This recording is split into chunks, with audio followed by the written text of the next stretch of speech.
Ya Allah Ma'at Heru, Ya Allah Hutep Heru, Ya Allah Heru, Ya Allah Ma'at Herakuti, Ya Allah Ahwajeta Juti, Ya Allah Pertim Sutek Pertim Heru, Ya Allah Bamaduti, Al Hajit Shepsis Rayab to Ali.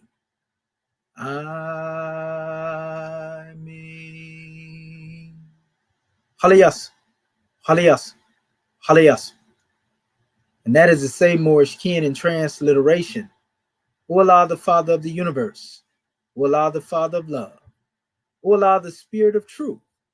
O Allah, the Spirit of peace. O Allah, the Spirit of freedom. O Allah, the Spirit of justice. O Allah, you are my protector. O Allah, you are my guide. O Allah, you are my salvation by night and by day. O Allah, through your holy prophet. O Allah, Drew Ali. Amen. Liyasa, Liyasa, Liyasa. Islam, Moorish king. And now we come forth before you, the divine constitution of Moorish America. Salvation, our God, unity. The 7 supreme constitutional acts of law.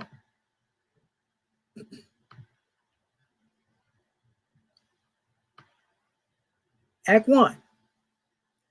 The Grand Sheikh and the Chairman of Moorish America are empowered to make law and enforce laws with the assistance of the Prophet and the Grand Body of Moorish America. The Assistant Grand Sheikh is to assist the Grand Sheikh in all affairs, if he lives according to love, truth, peace, freedom, and justice, and it is known before the citizens of Moorish America. The Bylaws, Act 2.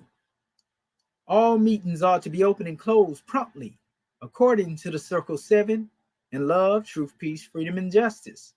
Friday is our holy day of rest, because on a Friday the first man was formed in flesh. And on a Friday the first man departed out of flesh and ascended unto his Father God Allah. For that cause, Friday is the holy day for all Muslims all over the world. Act 3. Love, truth, peace, freedom, and justice must be proclaimed and practiced by all citizens of Moorish America. No citizen is to put in danger or accuse falsely his brother or sister on any occasion at all that may harm his brother or sister, because Allah is love. Act 4. All citizens must preserve these holy and divine laws, and all citizens must obey the laws of the government, because by being a Moorish American, you're part and parcel of the government and must live the life accordingly. Act 5. No organization of Moorish America is to cause any confusion or to overthrow the laws and constitution of the said government, but to obey hereby. Act 6.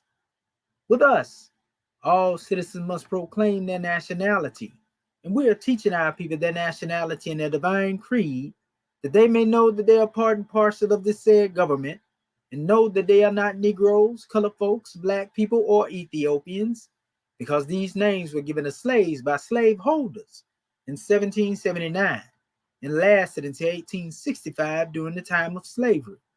But this is a new era of time now, and all men now must proclaim their free national name to be recognized by the government in which they live in the nations of the earth. This is the reason why Allah, the great God of the universe, ordained noble Drew Ali the prophet to redeem his people from their sinful ways. The Moorish Americans are the descendants of the ancient Moabites whom inhabited the northwestern and southwestern shores of Africa. Act 7. All citizens must promptly attend their meetings and become a part and a partial of all uplifting acts of Moorish America. Moorish Americans must pay their dues and keep in line with all necessities of Moorish America, and then you're entitled to the name of faithful. Husband, you must support your wife and children. Wife, you must obey your husband and take care of your children and look after the duties of your household. Sons and daughters must obey father and mother and be industrious and become a part of the uplifting of fallen humanity. All Moorish Americans must keep their hearts and minds pure with love and their bodies clean with water. This divine covenant is from your holy prophet, noble Drew Ali, through the guidance of his Father God Allah. Prophet noble Drew Ali, peace and blessings be upon him, founding father and framer of the divine constitution and bylaws of Moorish America. And now that this meeting has been opened according to the triune Acts 1, 2, and 3, in love, truth, peace, freedom, and justice, we say Islam, Islam, Islamism, without the schism. The providence of Allah is ever all his works. He ruleth and directeth with infinite wisdom. He hath instituted laws for the government of the world, and he hath wonderfully varied them in all beings, and each by its nature conforming to his will. Shemo Tepu, Moorish King.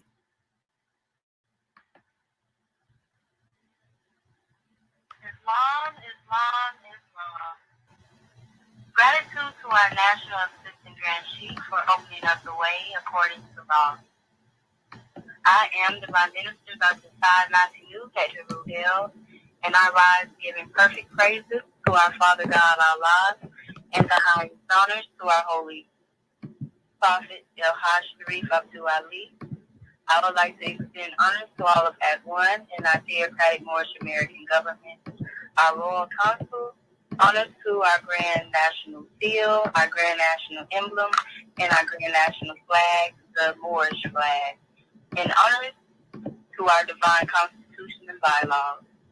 Honors to you all for being here in this Moorish perspective class as well. Islam, Islam, Islam. Chapter 26, Yehoshua's Holy Answer to Lama. Now, after they had dined, the guests and Yehoshua all were in a spacious hall in Mary's home. Please start to fix your phones, Moorish King. We have come forth unto the time when men will war no more. Are you indeed the Prince of Peace? Muted. Men have said holy men have said would come. And Yehoshua said, peace reigns today. It is the peace of death. A stagnant pool abides in peace. When waters cease to move, they soon are laden with the seeds of death. Corruption dwells in every drop. The living waters always leap and skip about like lambs in spring. The nations are corrupt. They sleep within the arms of death, and they must be aroused before it is too late. In life, we find antagonists at work. Allah sent me here to stir unto its depth the waters of the sea of life. Peace follows strife. I come to slay this peace of earth. The Prince of Peace must first be Prince of Strife. This laden of truth, which I have brought to men, will stir the demons up. The nations, cities, families will be at war within themselves. The five that have been dwelling in a home in peace will be divided now, and two shall war against thee. The son will stand against his sires. The mother and daughter will contend. Yeah, strife will reign in every home. The self and greed and doubt will rage into a fever heat. And then, because of me, the earth will be baptized in human blood. But right is king, and when the smoke is cleared away, the nations will learn war no more. The Prince of Peace will come to reign. Behold, the signs of what I say are in the sky, but men can see them not. When men behold a cloud rise in the west, they say a shower of rain will come, and so it does. And when the wind blows from the south, they say the weather will be hot, and it is so. Lo, men can read the signs of earth and sky, but they cannot discern the signs of the holy breath. But you shall know. The storms of wrath come on. The carnal man will seek to haul you into court and cast you into prison cells. And when these times shall come, let wisdom guide. Do not resent Resentment makes more strong the wrath of evil men. There is a little sense of justice and of mercy in the vilest men of earth. By taking heed to what you do and say, and trusting in the guidance of the Holy Breath, you may inspire the sense to grow. You, thus, may make the wrath of men to praise Allah. And Yehoshua went his way and came unto the Soda and taught. Islam, Islam, Islam. Today is September 17th, 2022, and welcome to another Moorish Perspective class sponsored by our Moorish American government. Our host instructor will be our National Assistant Grand Sheikh, Dr. Shedu Aminti and Muhammad Shepsuel, with our subject title coming from Ayah 8, The Nations Are Corrupt. They sleep within the arms of death, and they must be aroused before it is too late. Gratitude to our National Assistant Grand Sheikh, Dr. Shedu Aminti and Muhammad Shepsuel, for opening up the way according to law, and gratitude to our National Grand Secretary of the State of Indiana, Dr. San Natilu Hetribuel, for taking registration and also reading the chapter of the week. Moorish Ken, we are live streaming on YouTube. Please check your emails and tune into the platform to give your measures. At this time, we will call to the floor our host instructor, our National Assistant Grand Sheikh, Dr. Shedu Aminti and Muhammad Shepsuel. Islam, Grandman.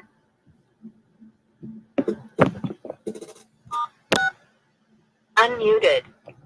Islam, can you hear me clearly, Goddess and Queen?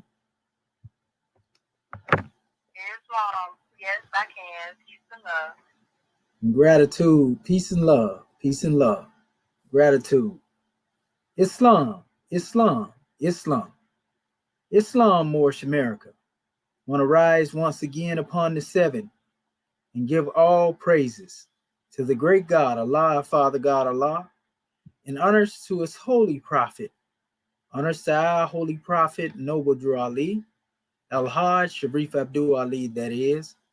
We give honors to our Moorish kin once again, here, there, and everywhere, and therefore honors to all of you who are continuously honoring yourselves by being yourselves. We give honors to our Grand National Seal. We give honors to our Grand National Emblem. We give honors to our national flag, our divine constitution and bylaws, and honors to all of you who are indeed a living manifestation and personification of everything, and I do mean everything that our holy prophet brought to make us a nation. I want to welcome our Moorish kin to another Moorish Perspectives, and I am your host instructor, Dr. Shahid Imani Al-Mohadi Shabazz El, and my ancient Comedian high name being the same as Dr. Shedu Aminti Muhammad Shepsuel. And as always, Moors, you know that we have grand perspectives to bring to the manifest, and elevate, the consciousness of our people. Praise be to the great God Allah for making us conscious enough to bear witness to the truth. And this will be a grand drawing as we go into this special measure tonight. And we are actually coming from Ayat 8, by the way, that is a part of our Moorish Holy Quran. For those who are tuning in on the live stream, we actually streaming on 3 different platforms. That is Facebook, YouTube, and Facebook again, twice actually, because it's 2 different pages on there. So those who are looking for the link, they can actually go to the Facebook page, the Moorish Consortium of Nationals. Also, you can come into the, if you know my page and you own it, you can go there. And then we also have our other Moorish Consortium page, where we are reaching out to our people. So anybody that would like to come forth, is welcome. All we ask is that when we cam up, we just make sure that we Moorish as ever, when we demonstrate, and make sure that we demonstrate what we call clean and pure thought. So without further ado or delay, what I want to do right now, I want to actually share my screen for the family that's here so they can see the actual chapter that we coming from in our Moorish Holy Quran, because this is often a good thing so that the people can basically bear witness to exactly what it is that we're drawing from. And so as the chapter has already been read, I don't have to really go through it to reread it again, because our sister did a grand job, and thank you, sisters, for that job. Praise be to Allah. Also, our chapter, 26 is Ayat 8. This is where we're coming from. And the subject matter is the nations are corrupt. They sleep within the arms of death, and they must be aroused before it is too late. Again, that is, the nations are corrupt. They sleep within the arms of death, and they must be aroused before it is too late. And that's a grand drawing. What do we mean when we say the nations are corrupt?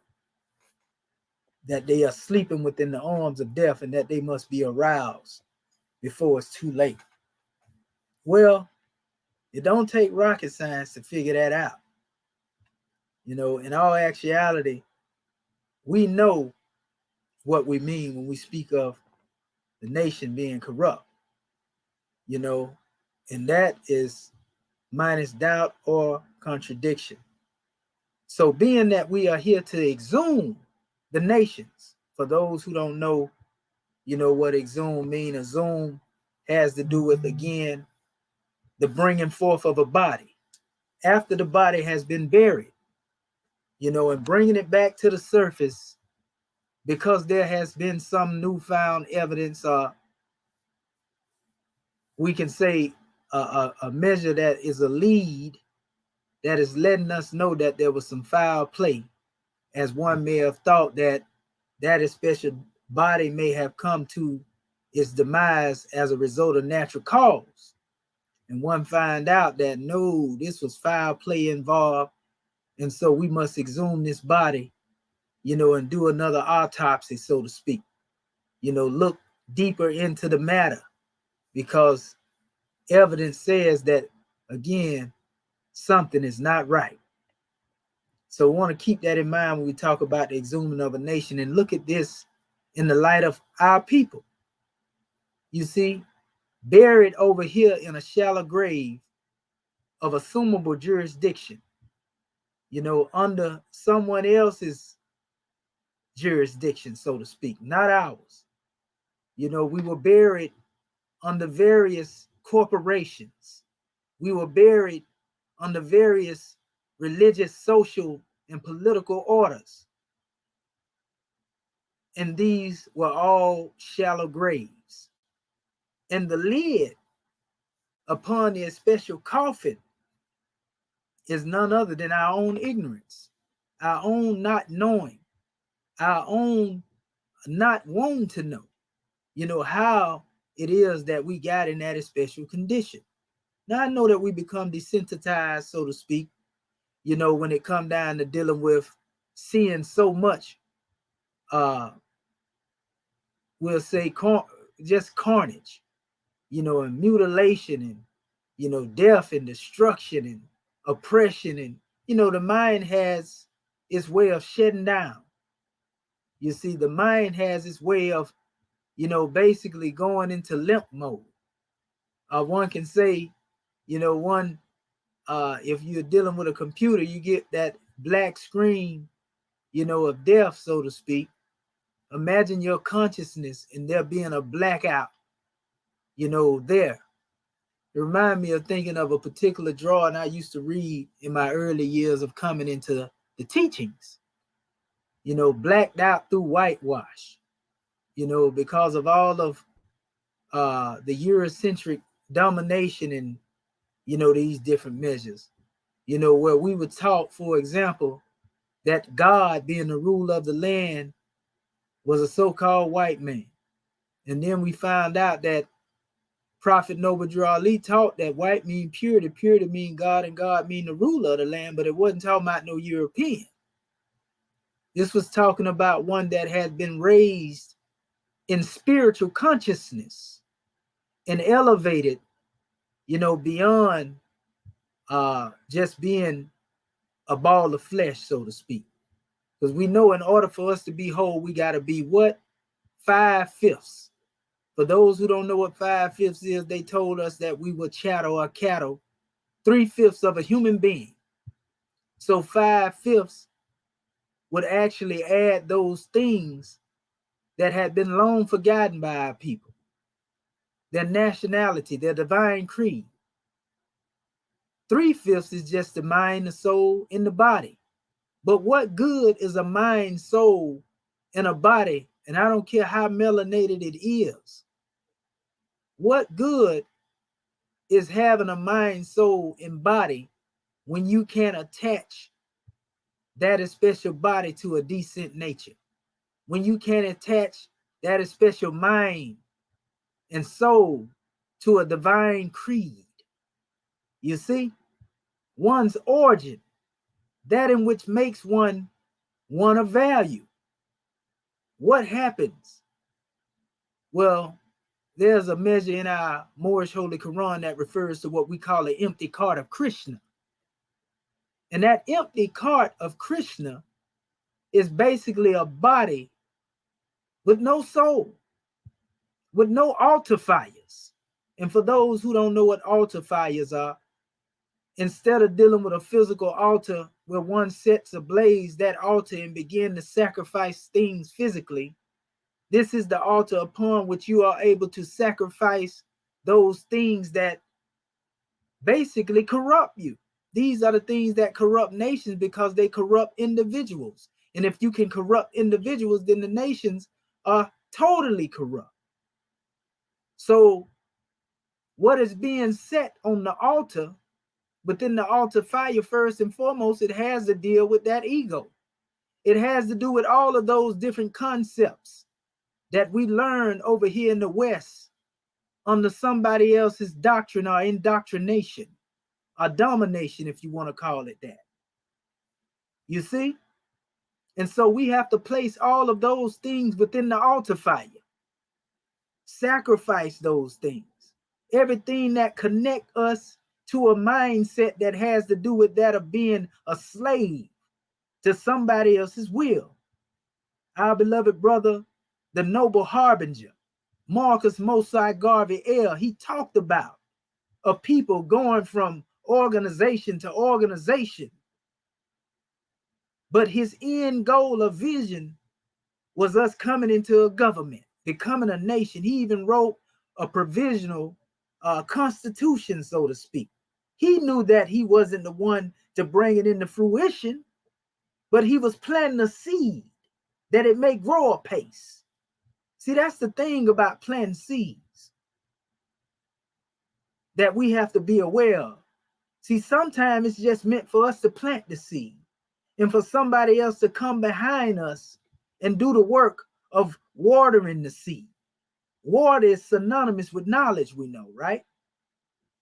You see, so in relation to that seed that had been cast, by our beloved brother, the noble harbinger, who actually represented the agent of the age of preparation.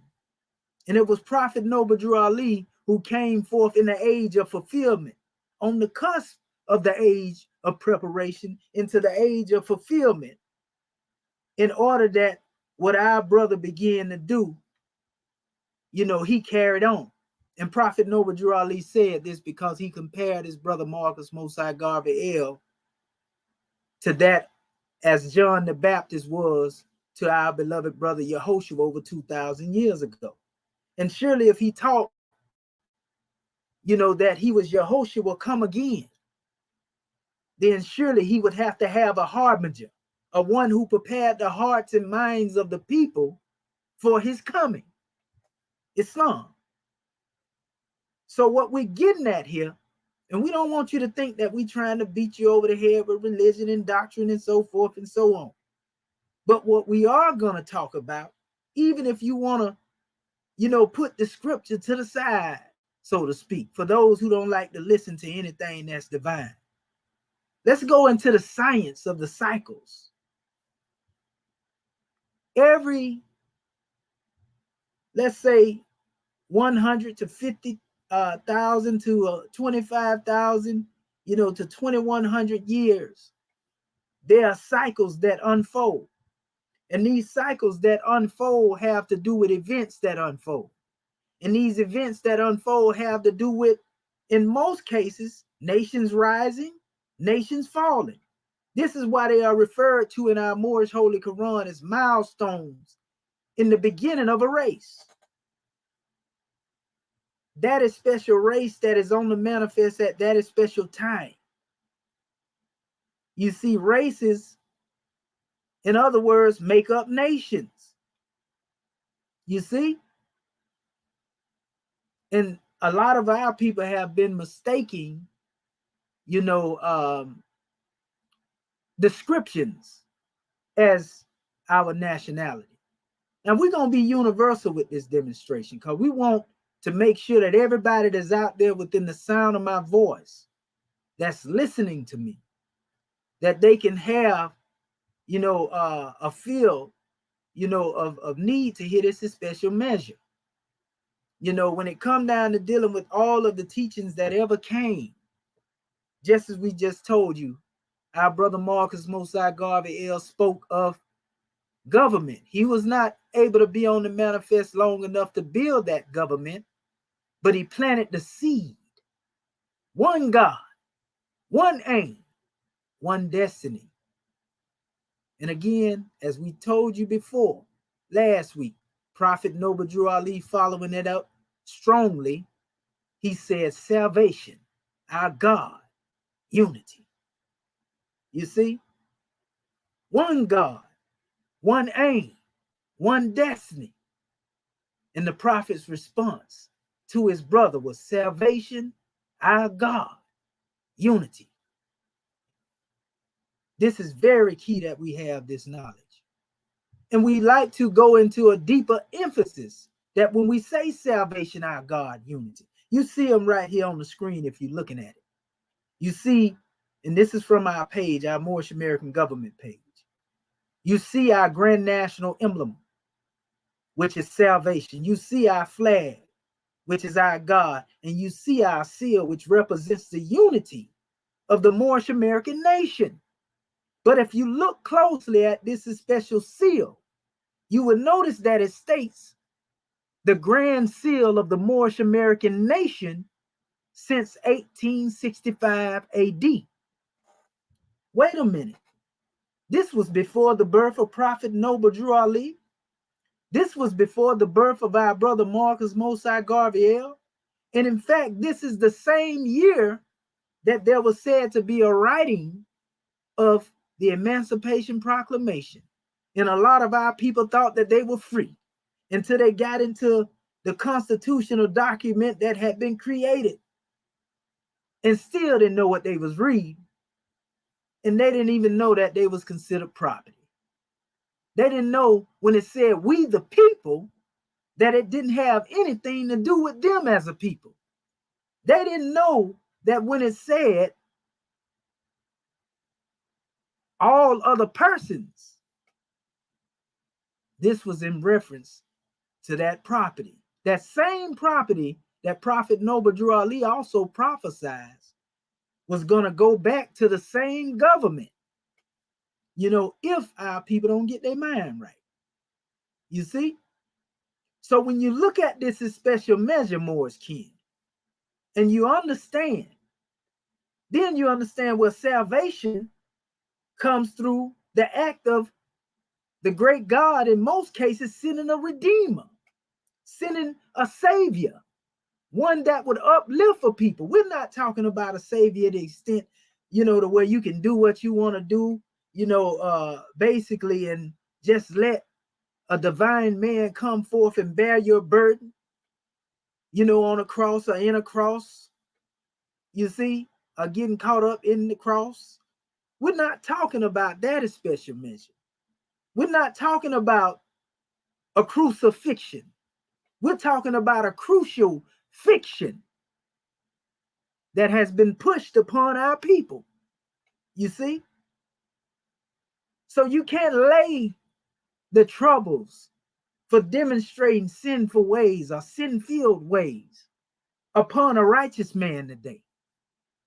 You can't make excuses and make somebody else bear the burden of you being disobedient to the higher dictates of life.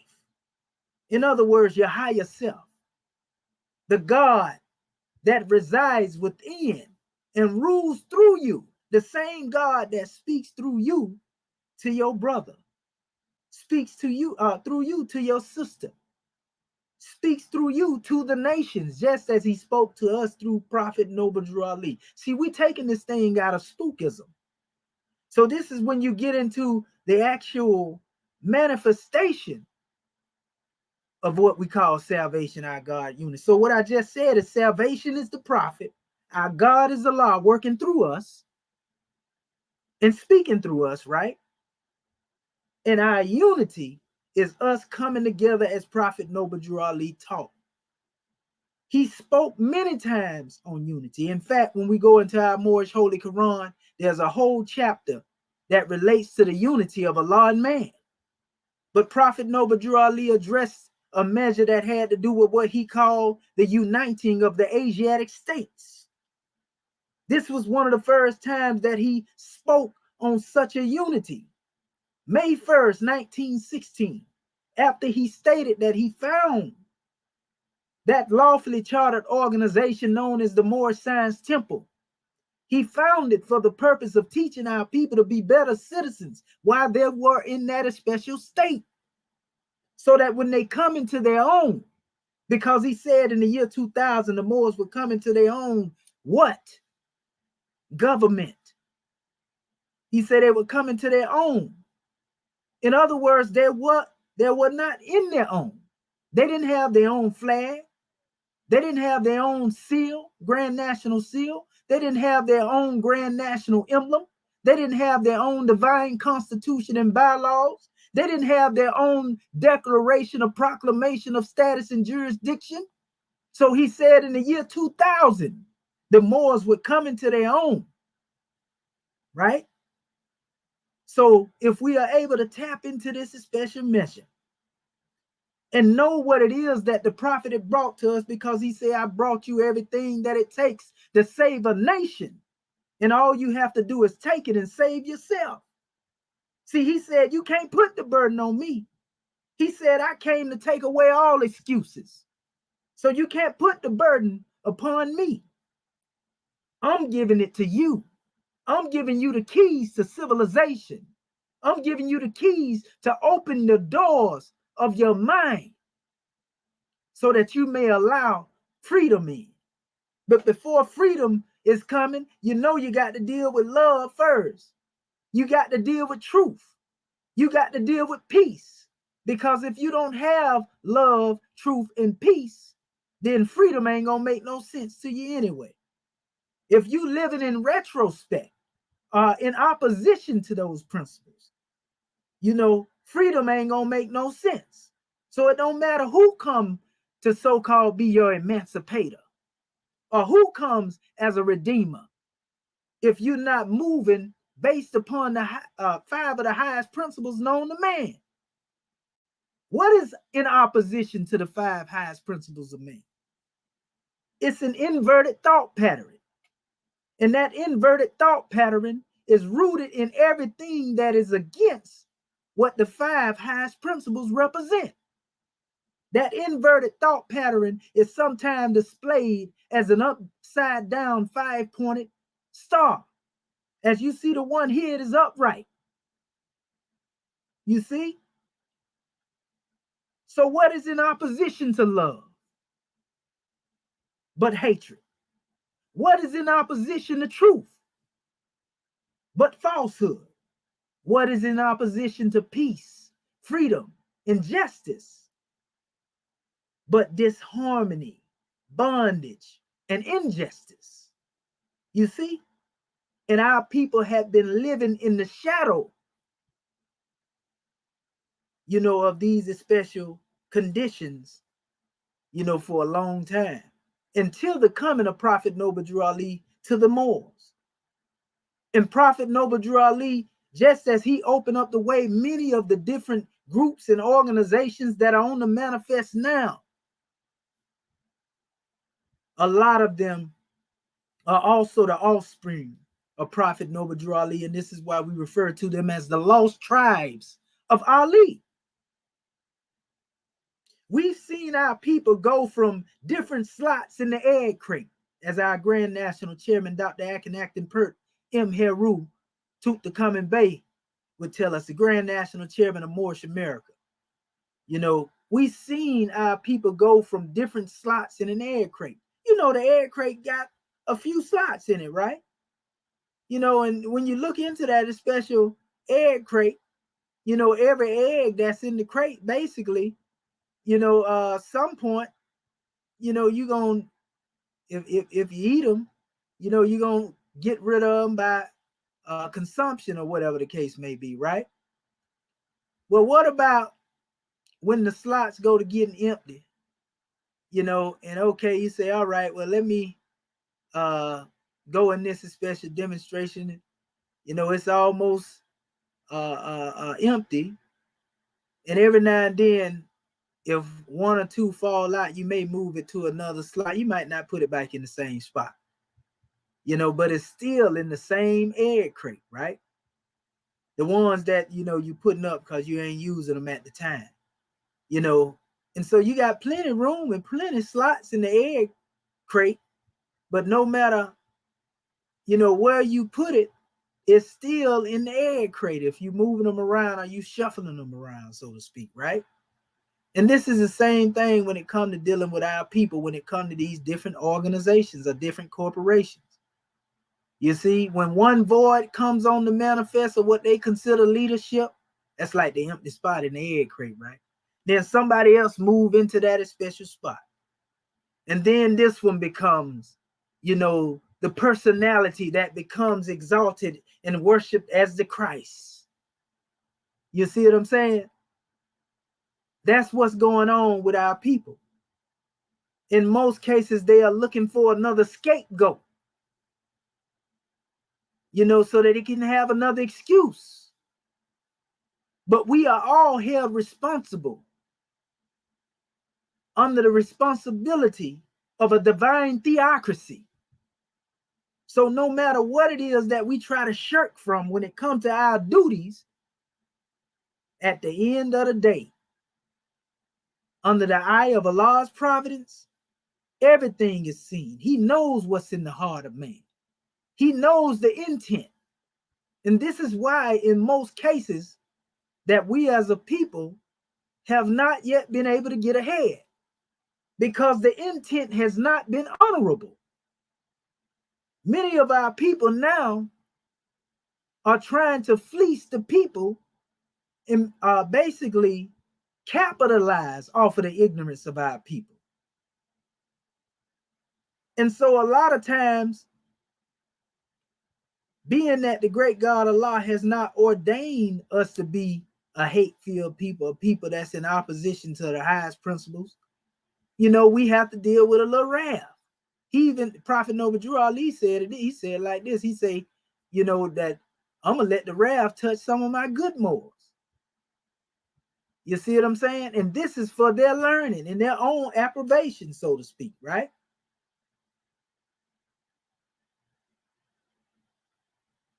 When you know better, you do better. If experience is the best teacher, when you know better, you do better. And most of our people don't know better. And it's sad, a sad thing. Another quote from our chairman. It's sad, and a terrible thing, family, when an animal can't heal itself.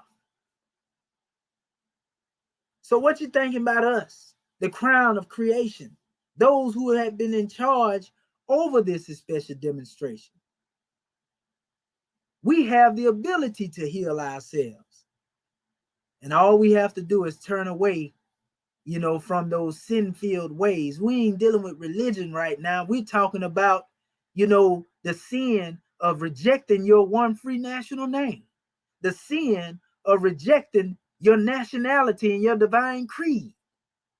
This is why those in the past, the children of Israel, hundreds of years ago, they went into bondage. And if you know anything about the story, even if you don't believe in the text, for those of you who don't care nothing about any of the religious books, look at the context of the message. The message that's being demonstrated about a people having a liberator to come up from amongst them. Be it Moses, be it Yehoshua, be it Joshua, Elijah, any of the prophets that came to the manifest came to liberate a people from a spiritual death and raise them into a consciousness of being able to be on the manifest as the God man that they were destined to be.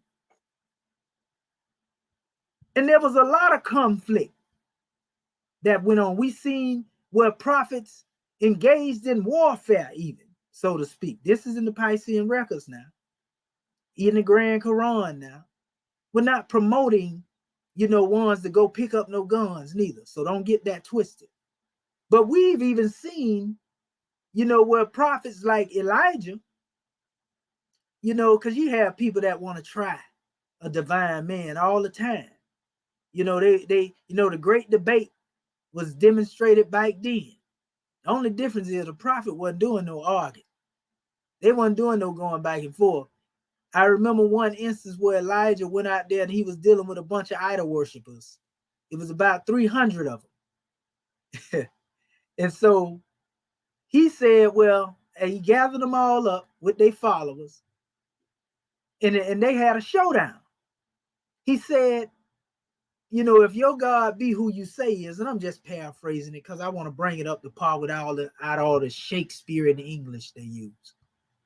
Basically, as they went up and had this showdown in front of the people, Elijah told them if their God be God, then surely, he could cause a spark of fire, to light wood. You see? Because he was trying to deal with a supernatural act, basically, to show them his power versus their power. Something similar to the same way that Moses' serpent was said to swallow up Pharaoh's serpent, which was in the form of a staff.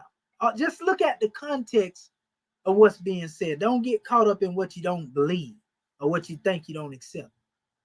Let's just listen to the outline of this story. So nevertheless, when Elijah did this, he sat back and he waited. And that was his thing. Like, I'll wait. Now go ahead. Since you say your God is the most high God, go ahead. I want to see you set that wood on fire right there. So they started trying to call on their deity.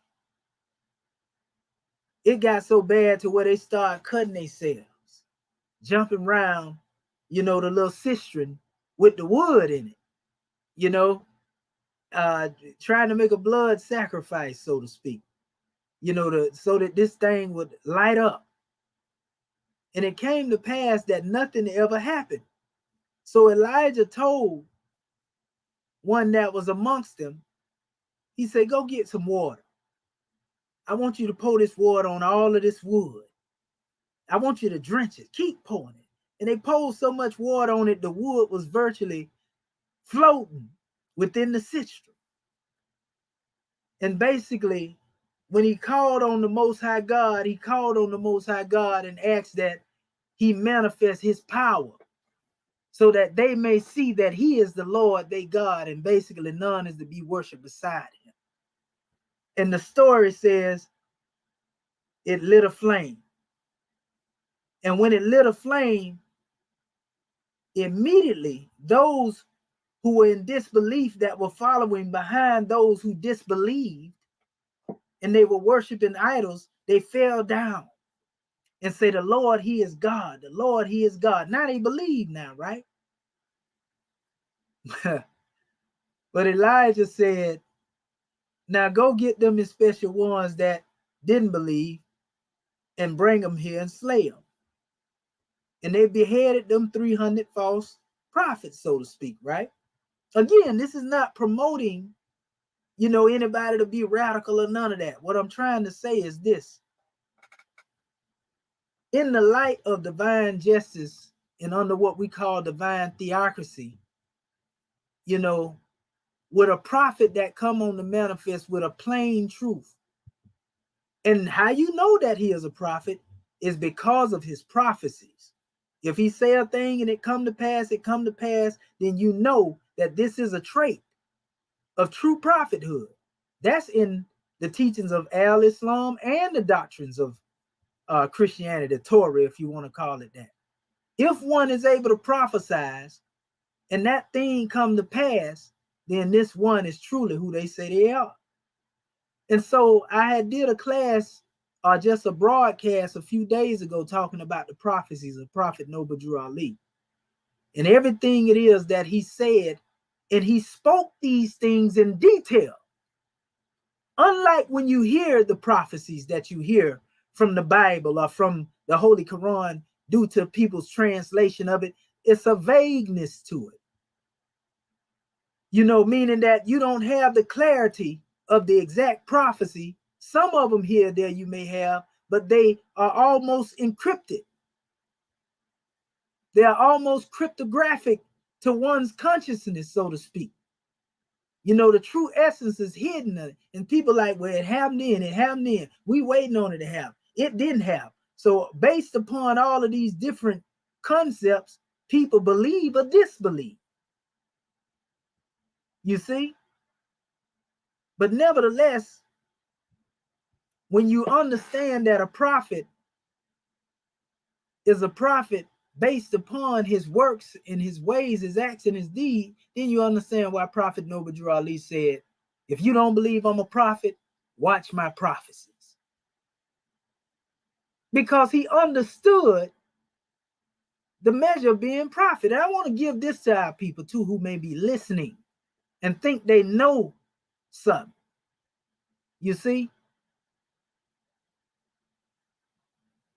A lot of people think that, especially some of our people dealing with the teaching of Al-Islam, some of our people think that there is no prophet to come to another people, but there's actually evidence that says otherwise, spoken directly from the wife of Prophet Muhammad himself, Aisha.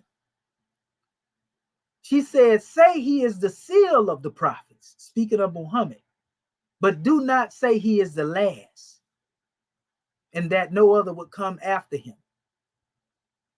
A lot of people don't know that is actually accepted by those who know it among the ulama or the Islamic Council.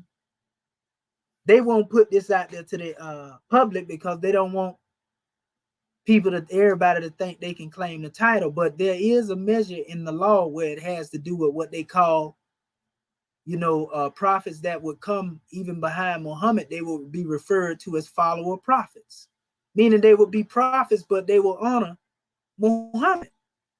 You see, in Islam, right? Now, if you understand, in the Quran, the Grand Quran, they use the word Nabi'in, Katam Nabi'in, which means the seal of prophets. And a lot of people don't know that word go all the way back to Kemet. You can find it also in the Hebrew text, Katam. But in ancient Kemet, it means seal bearer, one who bears the seal. You see, it's just spelled Khetem, Ketem. Whereas it's spelled Katam, Khatam in the Arabic. And so when it says he is the seal of the prophets, people misconstrue that with saying that this seal is sealed because he's the last one. No, the seal represents the stamp of authentication. the stamp of authenticity.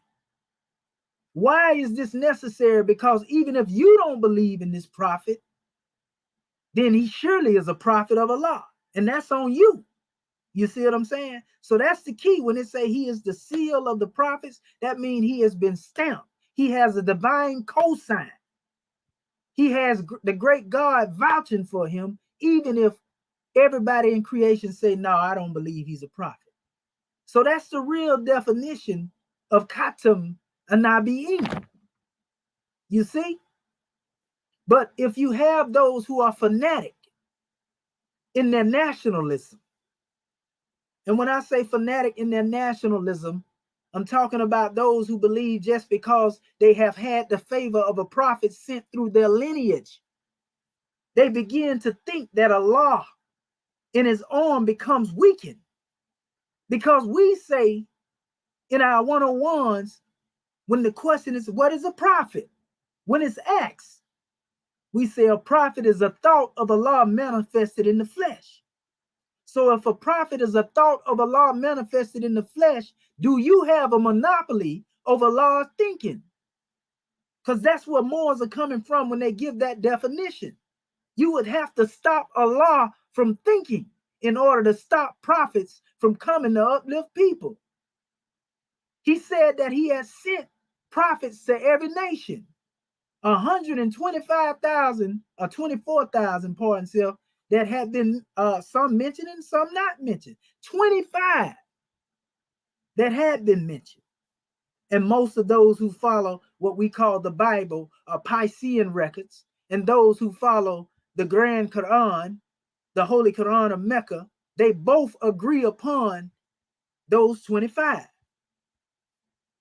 You see? So when you hear us say Prophet Noble Drew Ali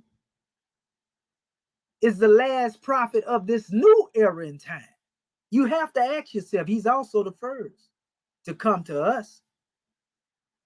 We know this by his works. You're talking about a man in 7 years that did what the Moors haven't been able to do in 100 years. Oh, now you can see where that corruption come in, right?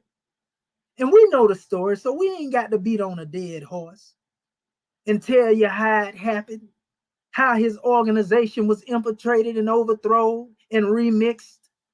We ain't got to go into who the culprits are because we do it all the time. You know the history. But he said that he could better aid us from the plane of soul because there the enemy can't hide. So for those who are coming forth claiming to be that they are part of his lawfully chartered organization, or those who are here in the Moorish American government, if they truly follow the prophet, then they know the prophet is alive and well. They know the prophet is still working from the plane of soul. Because if we think everything is about what's happening now, when he told you that he was due east, well, there's two different measures when it comes to dealing with due east. Because due east in one aspect has to do with the physical east, going into the east, right? It's said to be at the time a vacant seat that was in the east. But there's also a measure that has to do with due east, which is true east, that has to do with within oneself. And that's why you hear the Moors saying, Allah, Ali, and me. Allah, Ali, and we. Allah, Ali, and us. You see what I'm saying? Because true east is within. And if the prophet is working from the plane of soul, then his essence is seated within our consciousness. And he's working again within the plane of soul because the soul resides in the brain. That's what we teach. And we know this to be true because of the characteristics that are given to the actions of the soul. And the characteristics that are given to the actions of the soul are thinking, willing, reasoning, understanding, remembrance, right? So if this is the case, then that means that the prophet is in the apparatus. His essence is there if we can tap into it. This ain't got nothing to do with no spookism. This has everything to do with what our ancestors always demonstrated, being able to be in contact with the ancestors. And it's done in every particular culture. When you go into Sufism, there's a contact with the ancestors. When you deal with those in Judaism and their esoteric teachings of Kabbalah, they're tapping into their ancestors. When you deal with the teachings of Africa and the Orisha, you have those who are tapping into the ancestors. When you go back to ancient Kemet and you talk about the Neteru and you deal with Heka, you still tapping into the ancestors. So if this is the case, then what's the problem when it comes to Prophet Noble Drew Ali working from the plane of soul? Especially when we know that when the physical body falls, that the energy or the spiritual essence never dies. I'm going to give you a powerful measure right now since I'm there. Didn't intend to go here, but I'm here now, so I may as well. You know, we had an unfortunate event that took place, you know, and we lost one of our sons. We didn't lose him. We actually gained the angel. We're talking about the physical portion, you know, and so my God woman took it real hard, you know, and her main thing was, I wish I could say I love him, tell him I love him, you know, why, you know, the particular way that it took place and so forth and so on. You know, and my response was, you know, Allah's leading on and victory is sure, you know, for he is the one who determines, you know, how we came and also how we will leave. But on another note, just the other day, she sent me a text and she had smiley faces and hearts on it, you know, because unfortunately, due to his condition, we had to go against the traditional aspect, you know, of how one would be sent home because we had to have him, you know, cremated. You know, it wasn't no way to get around that. That's how bad it was. We ain't getting into the cause. We're talking about the call. And so as I told her, I say, well, God, woman, I say, you know that we gained the angel. He's still on the manifest right now. You know, and that's hard to accept, you know, when we raise one up, you know, and they make that transition before us. But what happened is she sent me a message, you know, the other day. I was out and about, and it had this, you know, the little smiley face in the heart. And she said, he came to say goodbye. She said she was laid, you know, in the room like she normally be. And she felt somebody touch her on the shoulder. So she said she turned around and she said, where you been?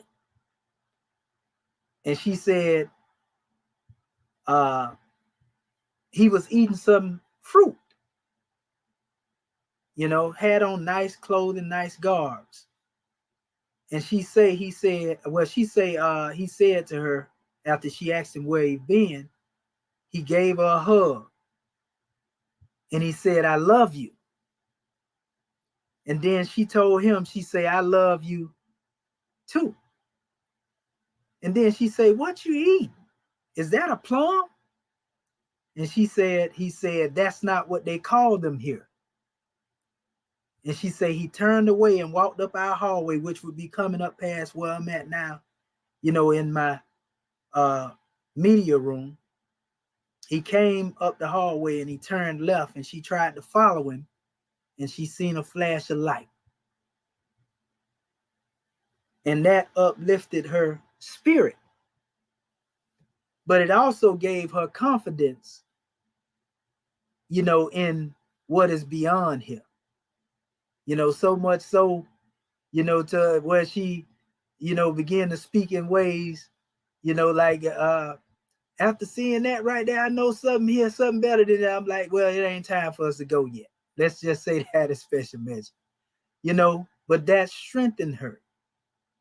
And we know there'll probably be some bumps in the road later on down the line, in the thought, of the physical loss for her, because these are not things that you just get over. But that gave her closure, because man is not the body nor the soul. You see what I'm saying? And just the context of that conversation, it wasn't long and drawn out. He came and said, I love you. You see, she responded back. And then when she began to speak on what she's seen in this world of the fruit that he was eating, she said it, what she identified by what we see. He said they don't call them that here. You see what I'm saying? So that means that she, also was in the presence of that vicinity, so to speak, at that time. That's not what they called him here. You see? And then he turned and he walked away. You see? And so looking at that, family, it's the same way. And Prophet Noble Drew Ali said it himself. He said that one can't put a personage of him over on one in a dream and it not be him. My God woman also, years ago, and I ain't had a dream about the prophet, but my God woman had a dream about the prophet. And he showed her everything that happened, basically what took place. And I'm talking about, she don't really know the full detail of the history like that, but she was running it down what was showed to her, the conflict over paperwork and all types of stuff. She woke me up crying, not boohoo crying, but she woke me up crying. And she said, I seen what they did, and how they treated the prophet. You see what I'm saying? And our sisters have this ability, because in most cases, you know what I mean, we always talk about that divine creed. It's just something about the goddess in intuition. We already know this. I'm talking about all God women in intuition. That's why it takes co-regency, to make any family complete, just as they demonstrated in Kemet. It's not a measure of one being over another or one dominating another, and none of that. But in order to have a nation, you got to have some understanding. But that understanding comes under the adhesion of divine teaching, deific will. You see? And so, it's a couple of more things. Most of the time, God won't wake me up 3 o'clock in the morning if I ain't already up doing studies and just start talking. Like I can be asleep in the sleep, and she'll just start having a conversation. She won't wake me up, touch me, and just start having a conversation with me, about divine things. And some people in their right in the natural mind would be like, man, you waking me up to talk, and I just get right into the conversation, and we build on it, and so what I'm saying is that when it comes down to dealing with the divinity of a prophet, he makes himself known through his works. And if you don't believe he is a prophet and you begin to speak out against him, you begin to speak wrathful, then you invoking wrath upon yourself. And so he ain't got to take you down, to the bottom or the top of the mountain and behead you like Elijah did, the idol worshippers. Anything that get in the way of the truth that he put on the manifest gonna be grounded to powder anyway. You see what I'm saying? And how arrogant can we be as a people to think we know so much that we have become so super conscious to where we don't need divine guidance? See, I want to talk about that for a minute, because that's what we have lost, family. When I look at a lot of these old photos from the 18, 17, 16, 1500s, and I see different gurus and master teachers and adepts of different nations, and they had their students there among them. In most cases, their students may have them up in a chair and like literally be carrying them. And if the others can't carry them, then you got 50 more standing around them, supporting. That is special leadership. And I can see this throughout India. I can see this during the ancient times, of all of the cultures. I can see this being demonstrated. But we have lost that, family. We have lost respect for our leadership. We have lost respect for the masterminds. So much so to where you have people that will disrespect these elders, these ascended masters that came to uplift us with whatever portion of the understanding that they had been given. Because we are told that the gifts of the understanding are the treasures of Allah. So who are you to critique or criticize the treasure or the gift of understanding that they had been given? You would be committing thievery. You would be committing robbery if you try to rob someone of their honor that has been given to them based upon the gifts of their understanding, which are the treasures of God. And so from that special measure, you invoke the wrath of God. So when you buck against a divine warner, a divine teacher, a divine leader, a divine guide, you're not bucking against that man. You bucking against the creator. And then you wonder why it's so hard for us as a people. You wonder why people say, oh, it's a generational curse.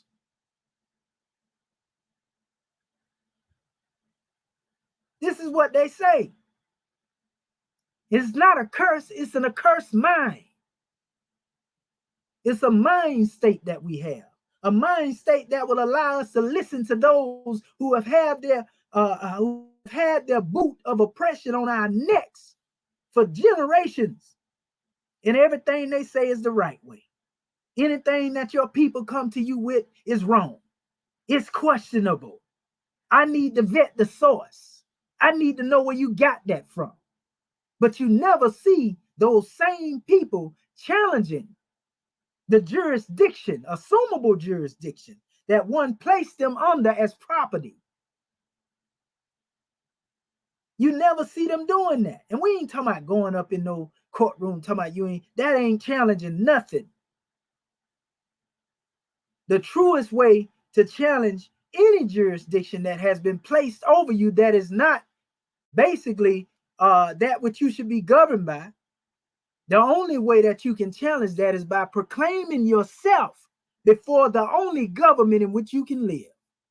And we already seen, and we see right now what has been demonstrated in the present measure. That's why the prophet said he was going to leave the European here long enough to teach the Moors how to run a government.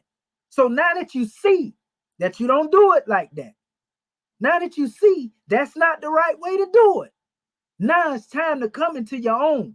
It's time to build your own. It's time to demonstrate self-determination, where we've determined within ourselves that we'll be a nation.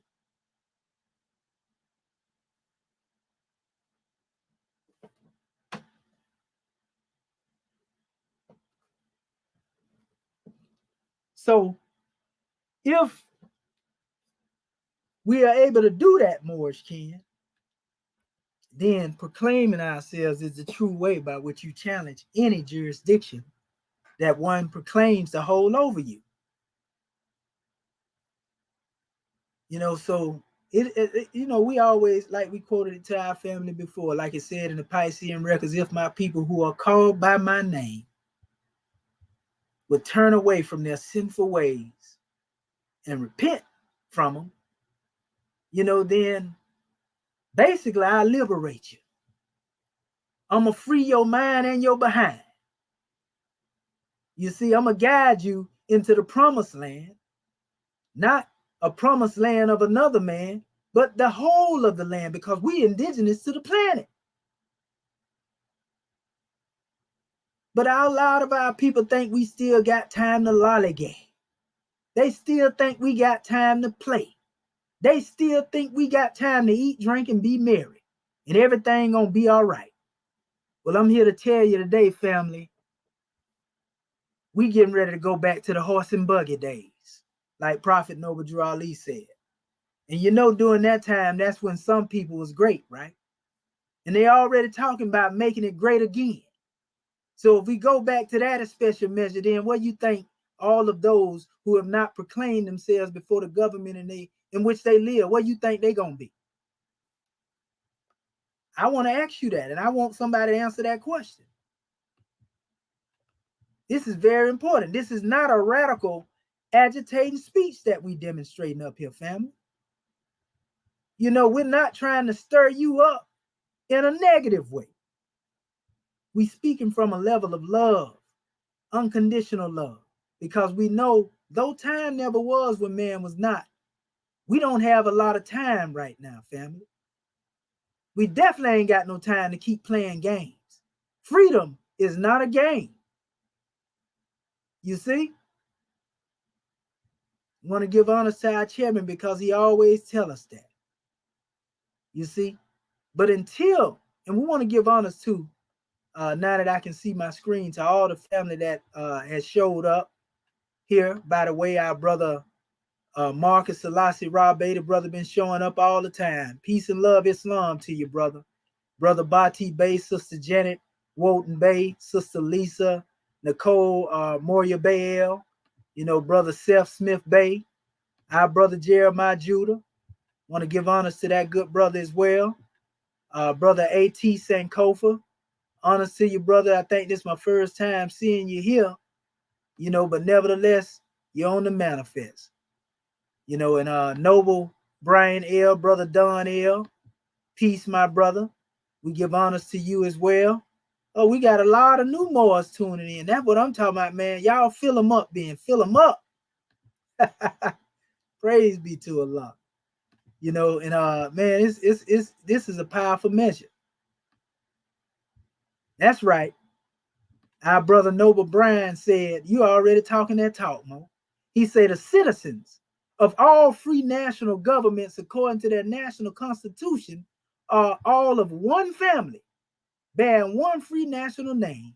Those who fail to recognize the free national name of their constitutional government, see the key in there, their constitutional government, are classed as undesirables and are subject to all inferior names and abuses and mistreatments that the citizens care to bestow upon them. And it is a sin for any group of people to violate the national constitutional laws of a free national government and cling to the names and principles that allude to slavery.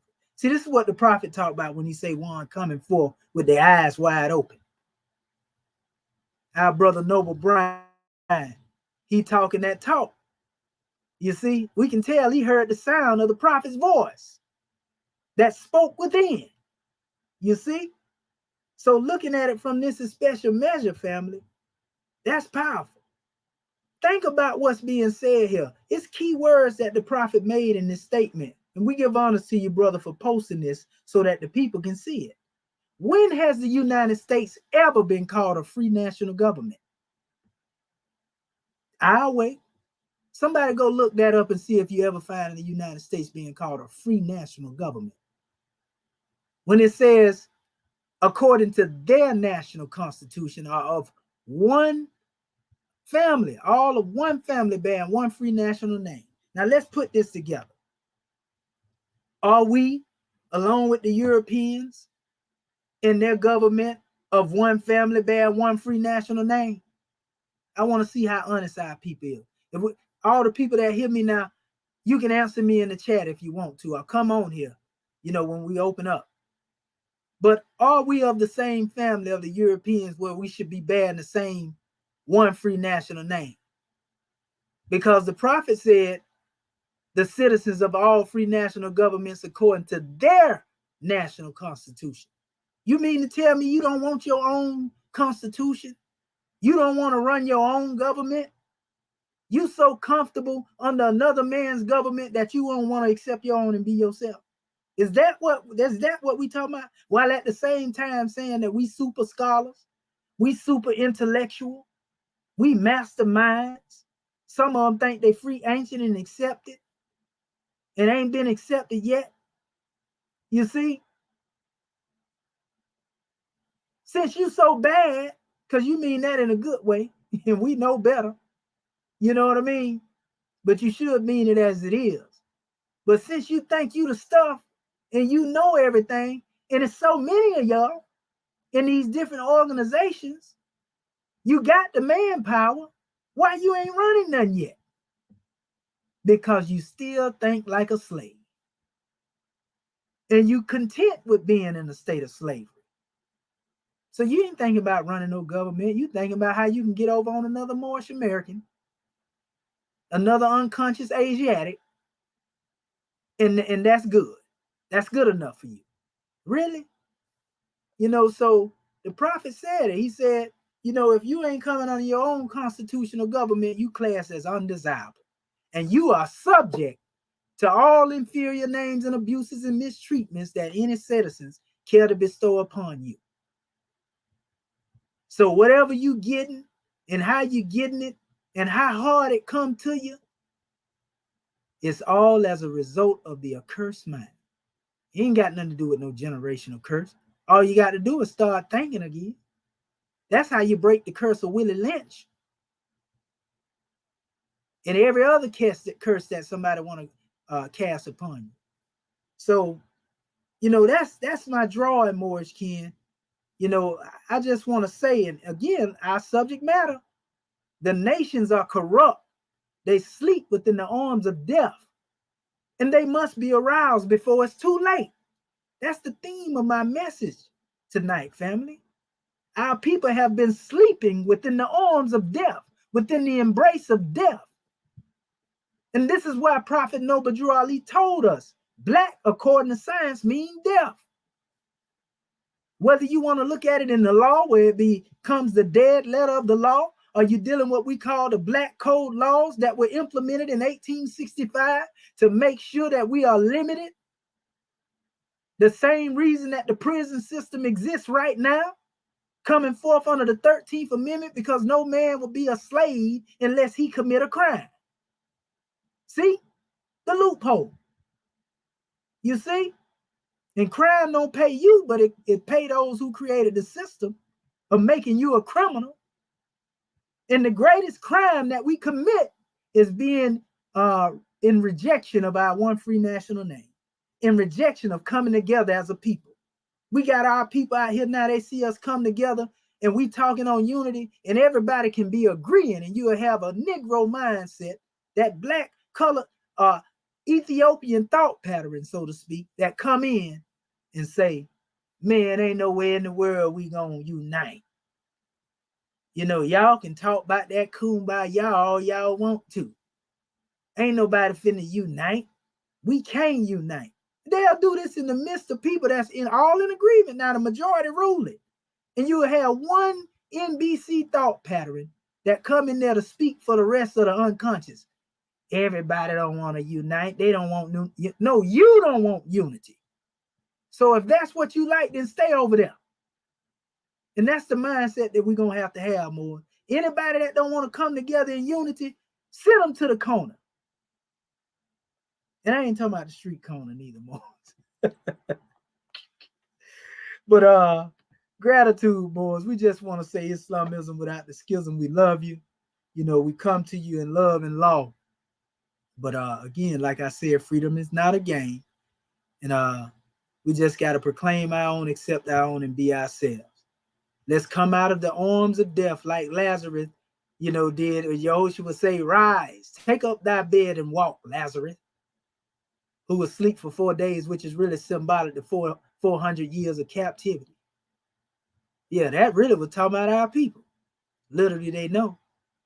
So we just want to say gratitude, Islamism, Moors, and, you know, if anything I said may have been offensive to anyone or they took it the wrong way, Brother Shaheed ain't mad up here, ain't upset, ain't in now one of those states of low consciousness. You know, I just know this is an urgent measure to be brought forth. You know, I don't have no notes over here. I just pick a ayat because that's what the spirit drove me to. And somebody had to hear this. That's listening within the sound of my voice. Again, our subject matter is the nations are corrupt. They sleep within the arms of death, and they must be aroused before it's too late. We know what happens when you get aroused, and we ain't talking about the manifest. In other words, you get awakened. Somebody done woke you up. So, Islam, at this time, what I want to do is open up the floor to hear from our family and anyone that would like to come forth. Islam, is you're gonna have to speak up, brother, because I'm trying to let them hear you as well online. Islam. Oh, I can hear you loud and clear with divine ears. Islam. This is Brother Larry Hale, Oklahoma Territory of Moorish America. We want to rise once again and give praise to the great God of the universe, Allah. Honor to our angel, Baba Duty, El Hedges, Suraya, Abdul Ali, El Hajri, Abdul Ali, Noble to Ali. Committee and that their master, Islam, and giving honor once again to our Moorish American democratic government, and giving honor to that one and all the citizens of Moorish America. Giving honor to you, National Sister Grand Sheik, for this grand Moorish perspective, coming straight up out our Circle 7 Quran chapter of study. And we want to give honor to you, Grand Man, for that message that you brought on the manifest, Grand Man. You know well, when it comes to the arousal, we know that this is not a physical thing or a sexual thing, which most people think. Like it says, the will of man makes possible the action of the holy breath. With the will of man, the will of Allah is one, the resurrection of the fact. So this is what we're talking about when we're talking about the arousal. You know, because we know that as Moorish American Muslims, a Muslim is the will of Allah. And this is what we demonstrate as angels, you know. So therefore, our responsibility is to remove that corruption, because it let us know in our Circle 7 Quran that the truth straighten out the crooked lines that errors draw. You know, them erroneous thought patterns that you spoke about. You know, those ones where we talk about there is no unity. You know, them NBC thought patterns that can't seek unity because that criminalization, that denationalization, you know, that keeps us in that dead thought pattern that don't allow us to raise our will to that of a might will in order to shake off the darkness that has been put in our mind through denationalization and them shadow brands that keep us buried under another man's constitutional fold, 3/5 of all other persons. And we give honor to you more for highlight what our prophet let us know in our Moorish American literature when you spoke about that one free national name of a government. No, our one free national name is not synonymous or equal with the European, because at the end of the day, go check the original 1320. Article 12 said that ones in part, it says those who are of African descent can never be citizens. So at the end of the day, the Dred Scott case of 1857 even declared this in the CPC, the Christian Black Codes, the Negro Acts, and all these things basically implemented through statutes, ordinances, and things like that, Grand Man, so that we do know that the nations of the earth are corrupt. All we got to do is look at it. It's over the media every day. All we got to do is pay attention to the world news. The prophet said, read the newspapers, man, and listen to the radio. This was in his time, but we can listen to the radio, read the newspapers, and even watch the television. And you know what? Our prophet said, if you doubt that I'm a prophet, watch my prophecies. We're at the end of time and the fulfilling of the prophecies. The hourglass is almost empty. We don't have a whole bunch of time, but the prophet ushered in a new era of time, and that was that divine thought pattern that this love thought brought on the manifest. Check the record. It said when the prophet was born, the darkness overshadowed the earth. You know, and those who was out there with their poles out there, you know, plying the ground, they dropped them and they came back to look. And the prophet said, if you think that I'm not a prophet, a blessing go appear in the sky. You know what I'm saying? And it happened. All we got to do is go check the Chicago Defender during the time of the prophet in the late and mid and early 1920s. They kept a grand record of the accomplishments of our prophet El Sharif Abdul Ali. You know, in his accomplishments. The grand man was a prophet. He was who he said he was. And our responsibility of coming in with our eyes wide open, the third and fourth generation, is to implement the supreme laws and bring the Moorish American democratic government on the manifest and let them know that our prophet spoke about our constitution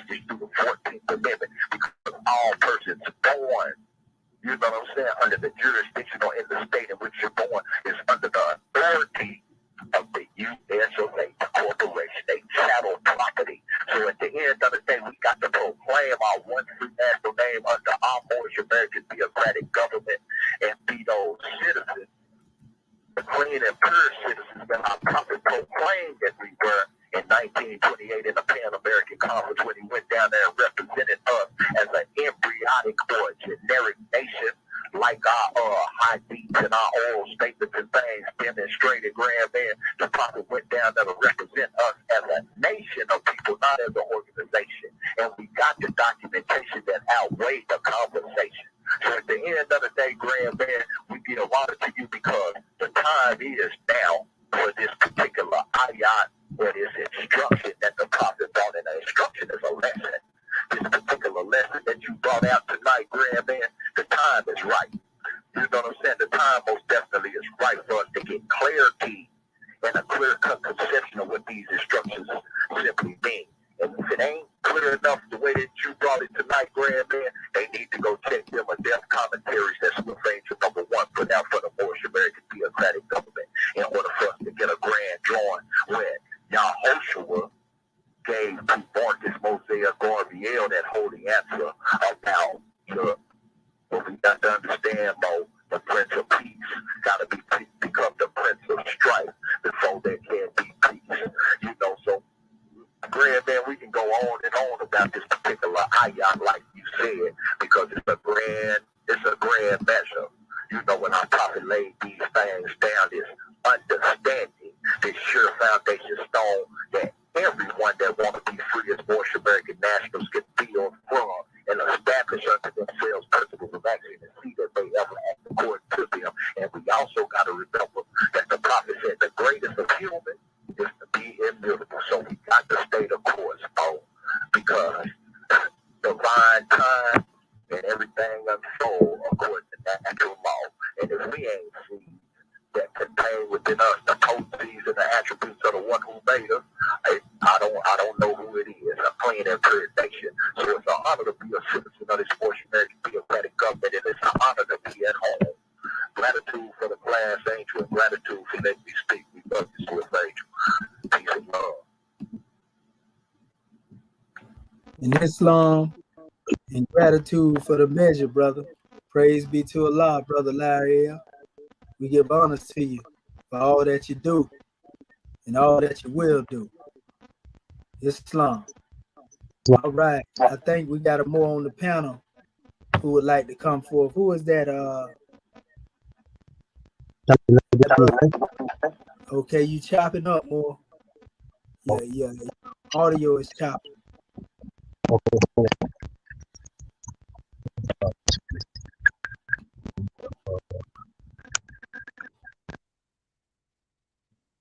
And also Shalom Shabbat Alahayim to our goddess and queen, Sister Karima Power. You know, that's over there from the line. Then she the sister that be running the platform with JJ 7000. Honors to the line. Then all that family over there. We love your family. Peace and love. You know, we got all our family tuning in. Goodness gracious, man. And I know Karima gonna promote this right here. That's what she do. And you talking about somebody that'll promote it, you know. So Islam. Is there any other more that would like to come forward? Okay, Islam. Okay, you still chopped up. You chopping up. Go ahead, say something else. Yeah, you chopped up, brother Larry Daniels Bay. Something wrong with your line. It's real bad. Okay, we got somebody on the conference call trying to call in though. Islam, who is that on our conference call? Divine Master Dr. Abdul Hakim Sincere Bay, Oregon Council General Islam, National Secretary Sheikh, how you be? I'm just as Moorish as ever. Islam, how about yourself, God, man? Be about my father's business, inshallah. Again, I rise, I give all praises to Allah, and honor to our Prophet Noble Drew Ali, El Haj Sharif Abdul Ali. I give honor to our Moorish American government, our officials, love, truth, peace, freedom, and justice, and most especially the citizens. grand demonstration, National Assistant Grand Sheik, on this platform. I just wanted to, give my portion of the understanding on the importance of us, continuously following exactly what our prophet said by continuously, we say all good Moorish leaders, you study your divine constitution and bylaws in your holy Quran, because these are the things that our holy and illustrious prophet left for us. The one-on-ones, all of these things, the Book of Ali, the Exhuming of a Nation, bearing our one free national flag, and carrying it here, there, and everywhere. These are our enzymes, the Circle 7, having our medallions and our lapel pins to show it a single expression of who we are as Moorish Americans. This is the imitation of prophet. Stand steadfast and teaching nationality and divine creed everywhere we go. People gonna ask about those signs and symbols for the conscience, and we gotta make sure if we study in that divine constitution and bylaws in that holy Quran, we're gonna have the answers. If we're in our one-on-ones and our 102s, we're gonna have the answers because we're dealing directly with the prophet brought us. And so, that's just my encouragement, for all of it. Because we got a lot of new Moors and stuff. And listen to our holy and illustrious prophet enough, because those are divine instructions from our holy prophet in that circle 7. And the divine constitution and bylaws, oh yeah, that's us. That's how we proclaim our nationality. And we have a divine constitution, and we have go by this, and no nation on this earth can violate it, because we have our own divine laws. So gratitude for allowing me to speak. I won't be long. Grand demonstration. Peace. Islam, and gratitude to you, General, for that special measure. We give honors to you, Grand Man. Praise be to Allah. Islamism without the schism. All right. Is there any other more who would like to come forth and give their portion of the understanding? The floor is still open.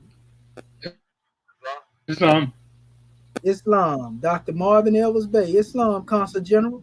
How you be, brother? I'm just Moorish as ever, God, man. How about yourself? Oh, I'm just as Moorish as ever. Islamism. Islamism without the schism. Gratitude. Yes, I am Dr. Marvin Elvis Bey out of the Texas Consulate, rising, giving all praise to the great God Allah, giving highest honors to his prophet, our prophet, Prophet Noble Drew Ali, Al-Haj Sharif Abdul Ali.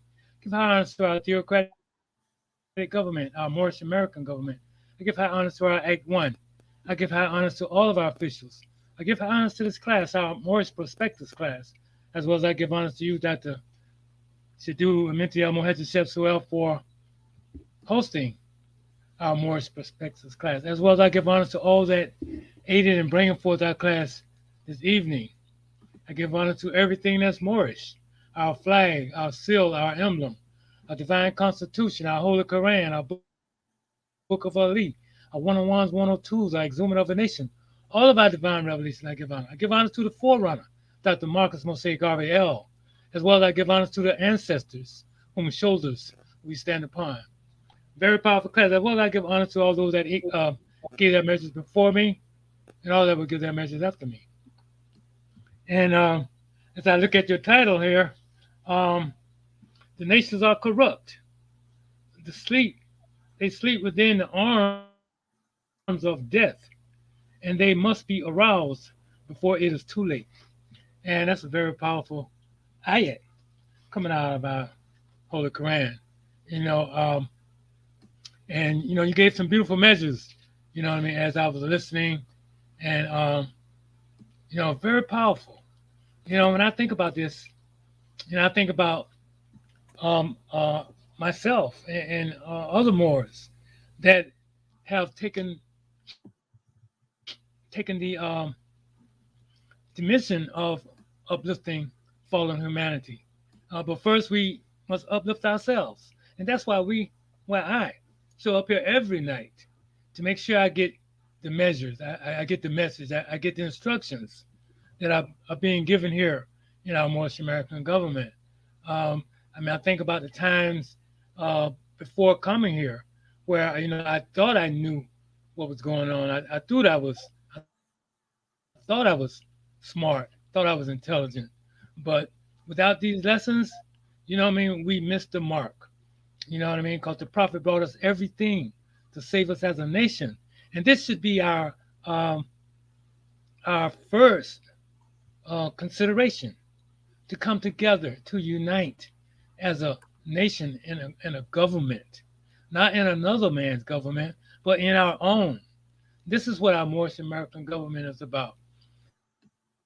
And I'm just so grateful that the great God sent us a prophet so he could wake us up to give us these lessons, that he went to Kemet, you know what I mean, to study with the masterminds, the Mahatmas, the gurus, to where he can elevate his consciousness to the level of prophet. But he was ordained to do so, and he did so, and he did his job well.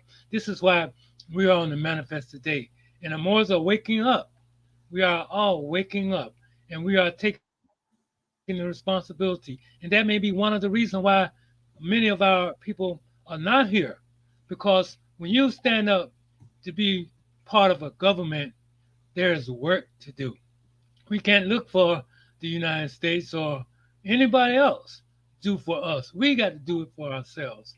We have to study and continue to study. And we know that we have two selves. We have the higher self and we have the lower self. So we have to be on guard all the time, because the lower self is going to be there.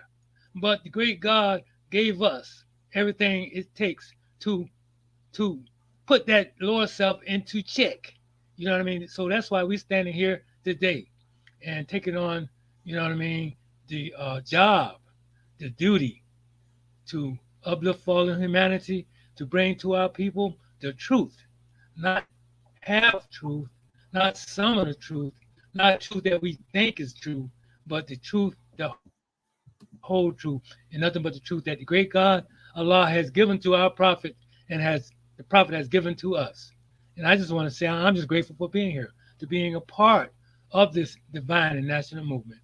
And I just say gratitude, God, man, for allowing me to speak. Islam and peace. Yes, sir. In Islamism, gratitude for the measure, Consul General of Texas Territory. Anybody out there listening, most definitely tune in, and we can definitely get you in contact with the Consul General. And I just want to give honors real quick to my Grand National Chairman, Dr. Akin Acton Pert M. Herutu to come and Bay. That's what I want to do right now. Anybody want the Book of Fire too, by the way? It's burning up falsehood, root and branch. The Exhuming of a Nation, he got them at headquarters. You can call 434-676-1555, and get your copy of the Exhuming of a Nation and all the prophets' literatures, orties, compound, everything that it take to heal the self, And so we give honors to our chairman, and just giving a brief reflection. I'm gonna stop sharing this and I'm gonna cast my screen again. I want to show y'all something about this grand man, this angel that is among us in this new era and time, right here, being in the field as long as he have and still standing, want to give honor to our grand national chairman. And check this out right here, family. That's our chairman right there in 1974.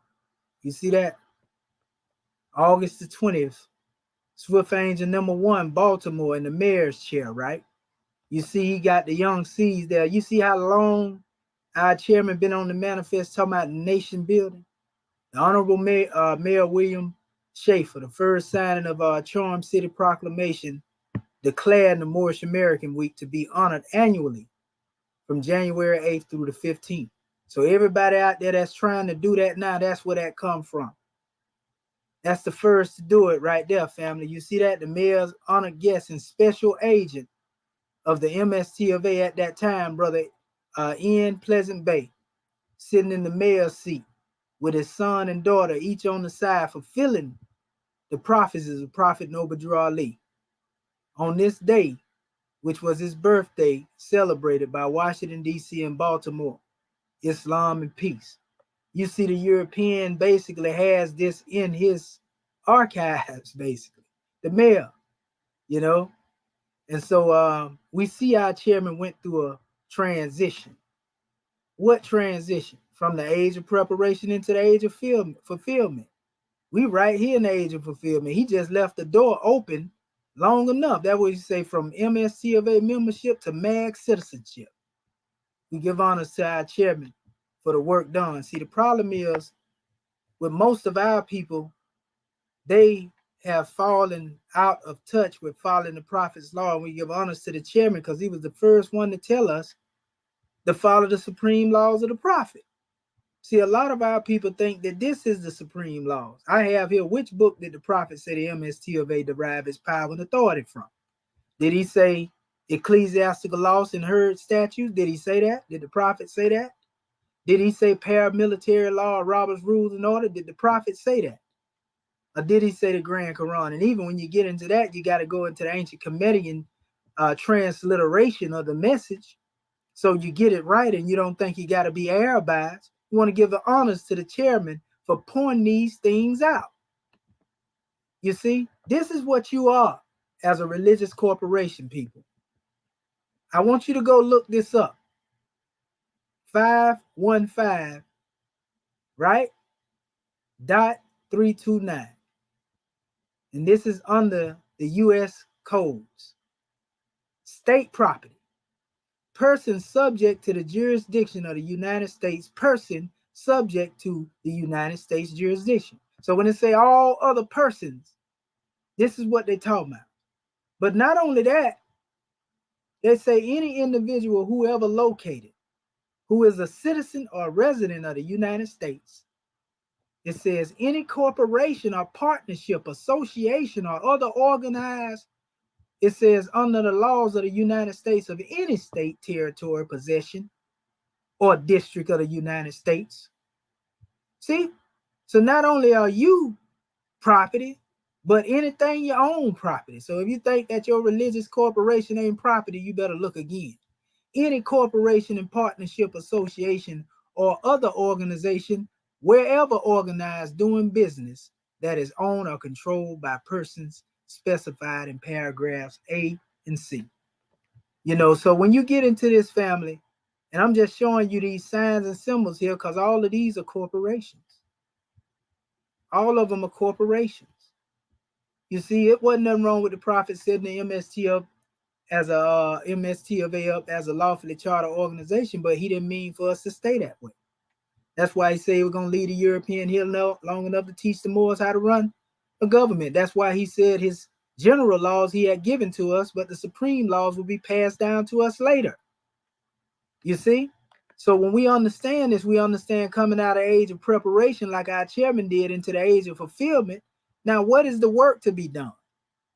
If Prophet Noble Drew Ali told you what he did under the organization, but his intent under the Moorish divine national movement, which supersedes, you know, the concept of dealing with just being an organization, he tell you it was founded for the uniting of the Asiatic states in North America, 1916. So this is where we dropped the ball at. There hasn't been a uniting of the Asiatic states yet. You see, less knowing the uniting, you know, of, you know, the Moors under their literatures and, you know, the Moorish Holy Quran, you know, the uniting under the organization the prophet established, that was tore up a long time ago. But he said he brought out Moorish kin something that they can't tear up because it'll tear them up. And that's this Moorish American government. You can't tear this up, Moors. I want you to hear me loud. Anybody in opposition to this, this is God's plan. And if you don't believe that, you don't believe in Prophet Noble Drew Ali. So that being said, let me stop sharing this screen. And is there any other more who would like to come forth and give their portion? The floor is still open on the conference call on Islam. We got 15 minutes in before we close out. I know our Moorish king got something to say. We don't want to hear you get on the end of the call and it's 50 of y'all to me. Islam, Mo, we love your grand measure. But we know you there. Don't make us start drafting now. Islam.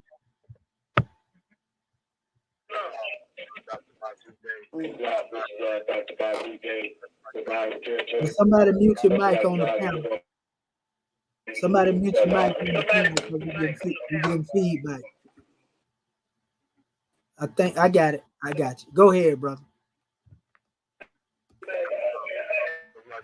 All manifest to Allah, I'm the prophet. I shall take care of the government. I will counsel our flag, seal, a divine constitution. I should angels not two systems alike. I just do all the wars that spoke before me, all the ones that will speak after, and that's the answer to the call. And I'm gonna camel back off the brother Lowry, Bill, I believe, and also bring forth information on why it's vital that we have our own government. There's just no other way. I sat down here in meditation and was thinking prior to coming into the government, was thinking, how do we see ourselves? There is no other way except for coming through our government, where we have a flag, still an emblem. Those are the things the nations have. But we also have a divine constitution that takes us out the realm of the of assumable jurisdiction. When we say divine constitution, that puts us back at one with our Creator. So that shows the oneness right there. When we say divine, because it's God-like, it's a true God. And so another thing that people think that you are a citizen in the government that never had you written in, they would try to say that the 13th Amendment didn't create a new nation of people. Well, contrary to the belief it did. If the 13th Amendment said that slavery is over, well, who now is standing up to represent the misnomer NBCs or the Negro blacks of color? Where maybe that's when Drew Ali came along and brought the teachings of us who we truly are as being Moorish Americans. And so that's why, as you said earlier, in our seal, it says that since a nation since 1865. But what people think that the 14th Amendment corralled us back underneath the United States. Well, I'm going to read you this out of the congressional record. It says proceedings and debates of the 90th Congress, first session. It says the 14th Amendment is unconstitutional. The purported 14th Amendment to the United States Constitution is and should be held to be ineffective, invalid, null and void, unconstitutional. The proposed 14th Amendment was rejected by more than 1/4 of all the states then in the Union, and it was never ratified by 3/4 of all states in the Union. Article 5. So this illustrates that the 14th Amendment is not lawfully on the record. It is legally on the record. And we understand that there's a difference between legal and lawful. Legal means that you can do at a whim. It means that we can, and what I just heard was more so statutes, codes, and ordinances. That's what is classified under legal. When you talk about lawful, you're talking about common law, or what is natural, meaning natural law. So if the 14th Amendment is not even really an amendment, it is just something that they do in there to take control over the fact that it says in the original 13 sections, number 12, it says that we can never be citizens. Anybody of African descent can never be citizens. They try to take us back underneath the 14th Amendment, and then you have these warriors that will sit around there that tell you that that's how they got into that's how you guys are citizens. Well, it shows right here in that 90th congressional record that we were never citizens. So the only way, and I hear a lot of people saying that this FBA thing, and it's not bashing, because I understand the concept that they're coming from. But the fact is that black does not belong to anybody on top side planet money. It does not belong. That God never made nothing black. You know what I'm saying? So anything he gave a beautiful name to describe the inherent qualities that from him that it was given to. So then if you look at black, what is black? Look at black in the dictionary. It defines violence. It defines hatred. It defines this. So how can a nation of people be something of that nature, of such, definition, when you come from the great God? You know what I'm saying? So that's just my portion right there. And with that, I'll leave that comment. Gratitude, brother, for that drawing. Praise be to Allah. We give honors to you, brother Bati Bey, Consul General of the Iowa Territory. We give honors to you, brother, for all that you do. It don't get no plainer than that. That's what I'm talking about. Yes, sir. Set them on fire with love and holy zeal. All right. Islam. Islam. That brother Larry Daniels Bay again? Islam, yes. All right. Oh, you're a lot clearer, brother. Islam, yeah. I went on and called in on it because I was on Dr. Larry Daniels Bay, South Carolina Council agent. First, I rise to give praise and glory to Allah, the most merciful. And I give high honors to his holy and divine prophet, El-Hajj Sharif Abdul Ali, the last prophet in these days of time. And I give honors to Act 1 of our divine constitution. And I honor you, brother. Great class, as always. Always. And I honor all those Moors that spoke before me and all those Moors that speak after me. And I honor all my brothers and sisters of mine. Peace and blessings. Peace and love. Well, brother, the question, I 8, the nations are corrupt. They sleep within the arms of death, and they must be aroused before it's too late. That's powerful. Our chairman was speaking of the training cards at the time, and when we understand that all things are governed by laws, as above and so below. So when we know that we're outside the law, that's counted, to be in this government, I feel, and like the great God of our say, these lessons, love, truth, peace, freedom, and justice, you'll be protected by night and by day because hate is a low vibration and it does not really exist. But if you believe in it, you get it right. So when we understand these things that once before, these Caucasians had sterilized our women without their consent. Today, the prophecies are being fulfilled, you see. And the prophet also warned us that the worst is yet to come upon those who don't proclaim, what belongs to them. And who's to say that they just sterilized 40 million of our children? And where will we be when they grow up? So it's up to us to make everything right today. This is our opportunity to shine, to do what's right. You see, and especially, knowing the trials and tribulations and all these things that one has been through, and then to feel this breath of fresh air, this truth that the prophet is speaking, that will lift men up, and we looking at our lives, as a whole. I talk about individuals because it's not about me, it's about us. And see, when one suffer, all suffer. Because we have a line, how to be ourselves. And that's only natural that a man be himself if he want to, for other men to respect him and to proclaim. So when we understand these things and stand on these principles, and the prophecies are being fulfilled, just like let me see in the ayat where it says in 16 it says, "Behold, the signs of what I say are in the sky, but men can see them not."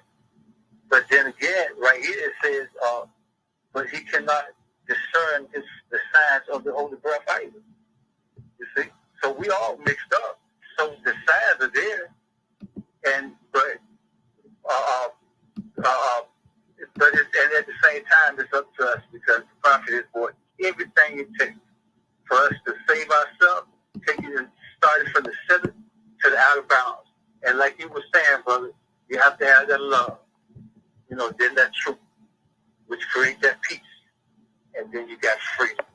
And anything other than that, justice, it takes its place, it takes its course. So, this is the time, and we know what must be done. But we are protected with the truth, because the truth, that's just that vibration. We understand what truth is. So when we really understand what truth is, hey, not just to do, but love. Peace and blessing, Islam. Yes, sir. And peace and blessings to you as well, brother. Islam and Islamism without the schism. We give honors to you, brother Larry Daniels Bay, for that special measure. Praise be to Allah. All right. We got room for about 2 more Moors. Come on, Moors. Islam? Islam. Islam is gratitude by rising your praises to the great God Allah, honors to the Holy Prophet Noble Jawali, honors to our government, our Moorish American government, honors to our official, our national grantee, our national assistant grantee, who is beautiful, Moorish perspective this evening, our national grand chairman, our national assistant grand chairman, our national grand mufti, our national grand general, council general. Stella Uflayo, Moorish Virgin Islands, the beautiful subject title, the Moors do not wake up, you'll be too late. So, Moors, the holy breath is the awakening. The teaching is the awakening. The light is the awakening. And you have now been awoken with the truth, the love that you truly deserve, the gifts from God, the Most High God. Gratitude for having us, and gratitude for keeping us, keeping us and teaching us safely. Islam, Islam, Islam. Islam, and gratitude for all your efforts and your works and your ways, acts, and deeds, everything that is manifest and unmanifest, sister. Islam, we give honors to you. All right. All right. Is there one more that would like to come forth before we go to the officials?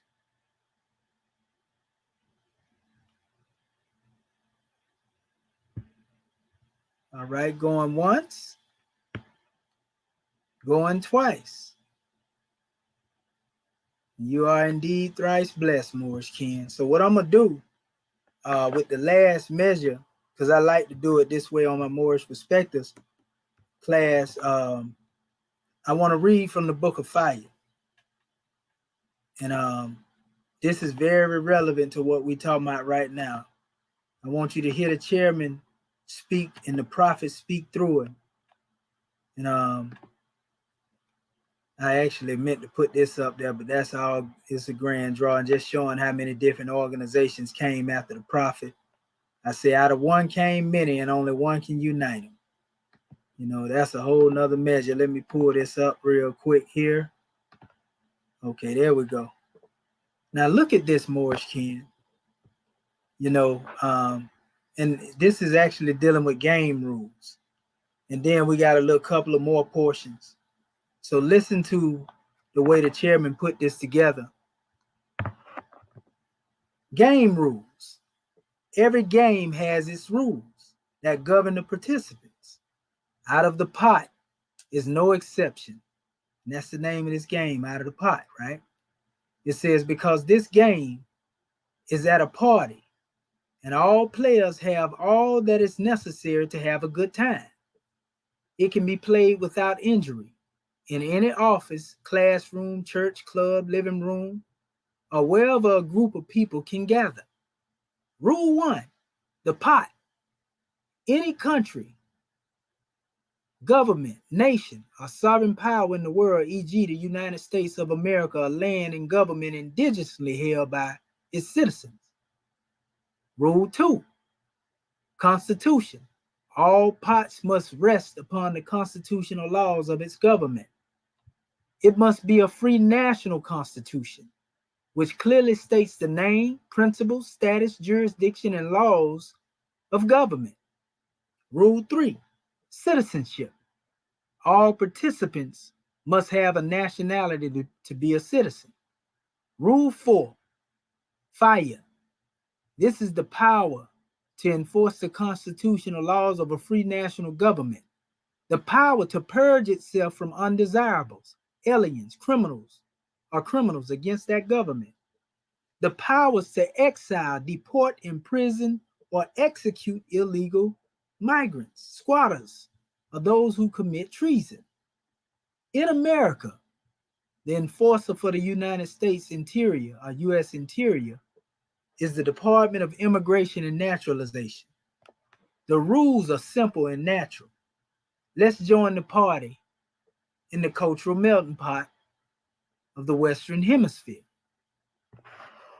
The Great Party. In the USA, we have a culture of invited guests. Among them are Chinese Americans, Turkish Americans, Jamaican Americans, German Americans, Iranian Americans, Scottish Americans, Nigerian Americans, Italian Americans, Moroccan Americans, Egyptian Americans, etc., etc., etc., etc., etc., etc., right? It says all these people are from all over the earth who came to the party are citizens because they have invitations to the great party in the pot.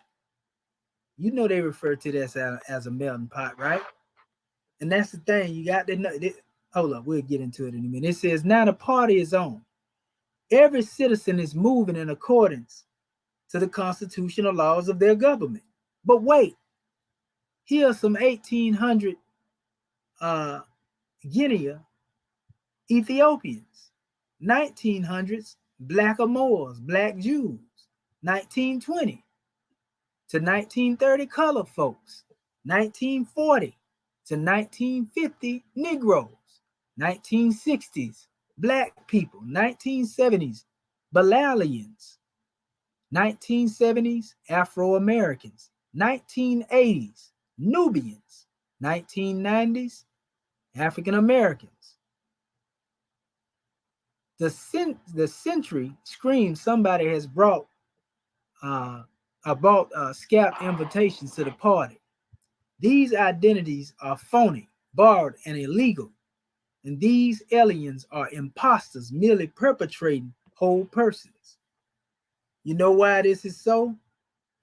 Because over here in the United States, right now, dealing with all these titles, especially, where's your flag at? If you're a black people, where your flag? We want to see your constitution. We just had a conversation recently with a brother on this right here.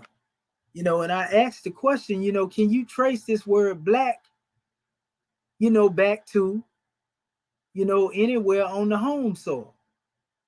He said, well, no, we can't trace it nowhere beyond the 1600s. So if you know you can't trace it nowhere beyond that, then where's the power in that? Where it relates to you as a people, whereas more attaches you to the land. You see? You think I'm playing? I'm going to show you real quick.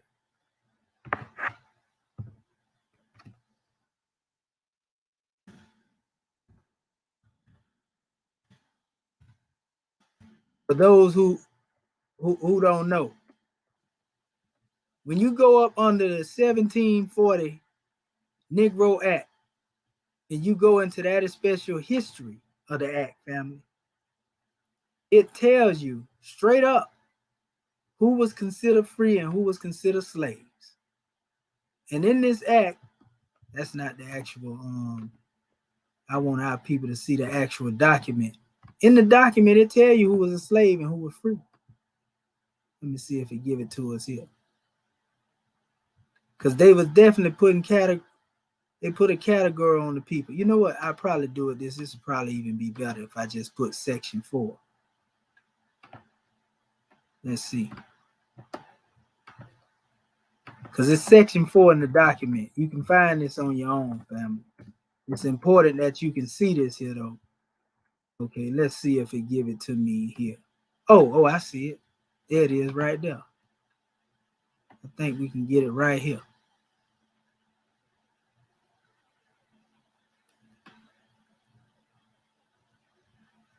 Yeah. Section 1 speaks to, I ain't trying to buy nothing. I don't know what you're trying to sell me. I don't want it. You know, but there it is right there. That's the actual document. You can look this up yourself. And they were talking about Indians and everybody be like to talk about that. You still under corporate governance anyway. But it says section 4, the term Negro is confined to slave Africans, the ancient Berbers, right? This is a misnomer here though. You see what I'm saying? It says in their descendants. It say it does not embrace, they're saying that the name or term Negro does not embrace the free inhabitants of Africa, such as Egyptians, Moors, or even the Negro Asiatics, and they just using that for a classification. In other words, Egyptian Moors and Asiatics are not considered slaves, or were not considered slaves, during that particular time under the document. So when you hear this and you go back to, the out of the pot game, that the chairman was showing us, I ask again, where's your black flag? Where your black constitution at? Where your black nation that been here indigenously from the beginning? I ain't talking about the definition of the word black defining a word, because that's not good. But we're going to close it out right here and say, hey, these are not true citizens at all. What shall we call them? They were not invited to the party. This party is for the people and by the people. In fact, these others have no invitation, a free national name, or nationality. Did they come to the party, or did they come with the party like furniture? Our hosts must call their Congress to light the fire under the pot. It's time to implement the law of the land. Enforce Article 1, Section 8, Clause 3 of the U.S. Constitution. There are some people here enjoying the party without being in their proper person and not by invitation, nationality. This party is for the whole number of free persons, exclude indigenous Indians, not taxed. The Department of Immigration and Naturalization will now make a national census check. It says all citizens out of the pot. Their free national name, flag, and land must deport all citizens back to their free national government and constitutional order. Chinese Americans return to the land of China, flag and constitution. Turkish Americans return to the land of Turkey, flag and constitution. Jamaican Americans return to the land of Jamaica, flag and constitution. German Americans return to the land of Germany, flag and constitution. Iranian Americans return to the land of Iran, flag and constitution. Scottish Americans return to the land of Scotland, flag and constitution. Nigerian Americans return to the land of Nigeria, flag and constitution. Italian Americans return to the land of Italy, flag and constitution. Moroccan Americans return to the land of Morocco, flag and constitution.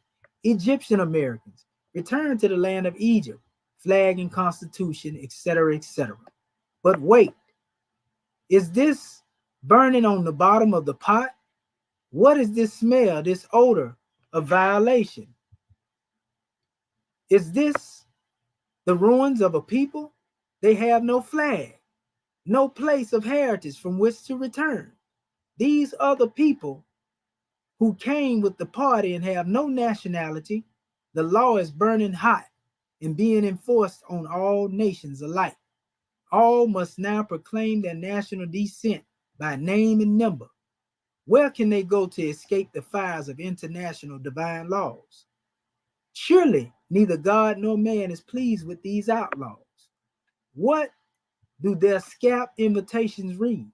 Negroes, colored people, and black folks are spurious invitations at best. What can be done with them now that slave is no longer needed? The Constitution was not written with slave labors in mind. It is written for citizens of free national principles and governments, more specifically, written by free white males for free white males. See Constitution or U.S. Constitution. It would also be unconditional to eradicate them all under the unsigned International Anti-Genocide Agreement. They are a cross between illegal aliens and third-class undesirables. They cannot be exiled into the world while still plagued with mental slavery. They would only be as leaderless diseased tumors on a body of the state or social misfits, which we have become declared. They are not deportable because they did not migrate from any recognized sovereign powers. Speaking of those classified as deportees, most European written history books reflect Marcus Mosai Garvey as being a black man who was deported from USA's Atlanta federal prison to France. This should raise a federal question, e.g., why was Marcus Garvey the only so-called black ever to be deported from the only country in the world that makes black people. Truth be told, Marcus was a Jamaican national and was never a standard black made in America. It says, are these the same 22 million people for which El Hajj Malik Shabazz, Malcolm X filed genocide charges against the United States before the world courts? There it was, General Yu, that who hosted the party. It says, turn El Shabazz away. The world court dropped the charges because Malik claimed genocide of a Negro people. The world court could not find a nation attached to the human family tree. Such a nation. In the 1900s, The Hague rejected Minister Louis Farrakhan Muhammad for not being able to nationalize 40 million black people. Alas, they too were also non-existent because the NBC are not free national names. There is no Negro country, no black land, no African American constitutional sovereignty, no colored flag, no Afro land to plant one in. Indeed, Minister Malcolm X and Minister Farrakhan with sincere love for their people and the greatest of intention had only scalp invitations. But wait, they are citizens according to the 14th Amendment and 15th Amendment, which gave them power to vote like all other citizens, right? Wrong. There are no constitutional laws in the USA or any other government on earth that embraces the so-called blacks as first-class citizens without a true identity. There are no constitutional laws that declare them as citizens. The 13th, 14th, and 15th are amendments to the U.S. Constitution that gives conditional granted privileges of colorable citizenship to the children of ex-slaves. These granted privileges gives illusions of the rights that are preserved for the true citizens. However, to illustrate the powerful yet profane intent of Freemasonic founding fathers of the United States, Noble Drew Ali bear witness that all true rights of citizens are already guaranteed within the original constitutional body of laws, and therefore there is no need for the application of the 14th and 15th Amendments for ex-slaves or 19th Amendment for women, if indeed they were ever recognized as first-class citizens. Here, reader must be reminded of the history of the U.S. Constitution was written by a free white male for free white males, and their women and slaves were classified as property unworthy of being free, ancient, and accepted, or citizens. And by the spirit of their law, these chattels are still amended outside the constitutional body of power to this day. See Freemasonry. These amendments are known as the three dead badges of law because they were created to bond a unity between North and South while simultaneously patching the issues of freshly freed slaves to open wounds of civil unrest. What to do with the illiterate millions of Africans? And it says it would do well to heed the words of the game master and to inquire what is meant when he said the free U.S. national constitutional law declared all men equal and free. Since that constitution has never been changed, there is no need for the application of the 14th and 15th Amendments for salvation of our people and citizens. There is not a nation on earth today that will recognize them socially, religiously, politically, or economically, etc., in their present condition without nationality or creed, in which they themselves try to force upon a civilized world. So Islam, Moors, Islam, Islam. And we just want to say peace, love, and law, and gratitude for everybody who came to listen. Everybody that is within the chat and on the call. And at this time, we're going to call forth our officials, starting forth with our goddess and queen, Assistant Grand National Secretary of the State, Sister Alcetta Moon. Are you there, goddess?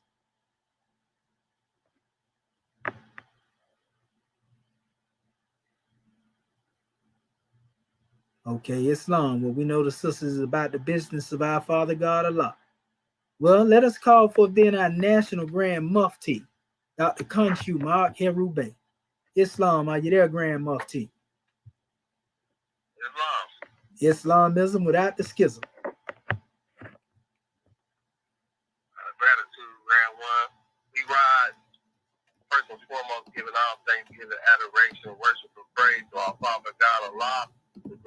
the universe, most beneficent and most wise, and we give the highest honors that we can give to his prophet, our prophet, the last prophet in these days and in these times, Prophet Noble Ali, Sheikh Sharif Abdul Ali, the savior of humanity. We give honors to his forerunner, Marcus Mosiah Garvey, and we give honors to his government, our government, the Moorish American government, the government in which we live according to Act 6. We give honors to the officials of this said government, our divine ministers, Swift angels, Mufti, our royal council, our secretary.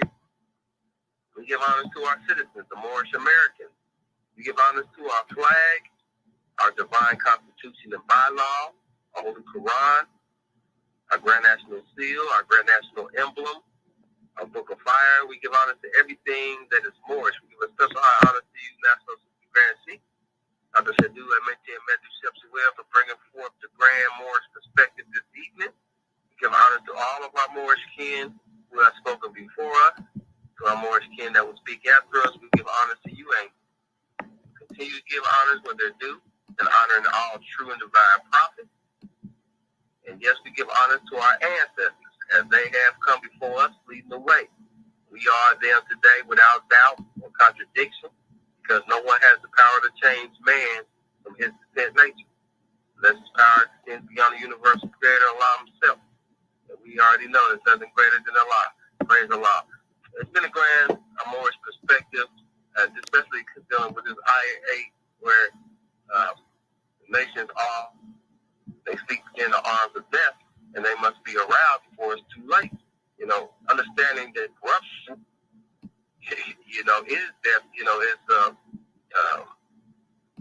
sabotaging or a mutation of the law or of the people, which is what we call like cancers. And this is why, we can see in the ayah it says the nations are corrupt. They sleep within the arms of death. And that's what we already know, that cancer brings about death. And cancer brings about death. When things is corrupt within the system, that's the death coming and bringing its way, the illness. And these type of systems are the first clue to the corruption within the body or within the nation. And as it said, well, it must be aroused before it's too late. And those arousals are the symptoms. Those are the symptoms.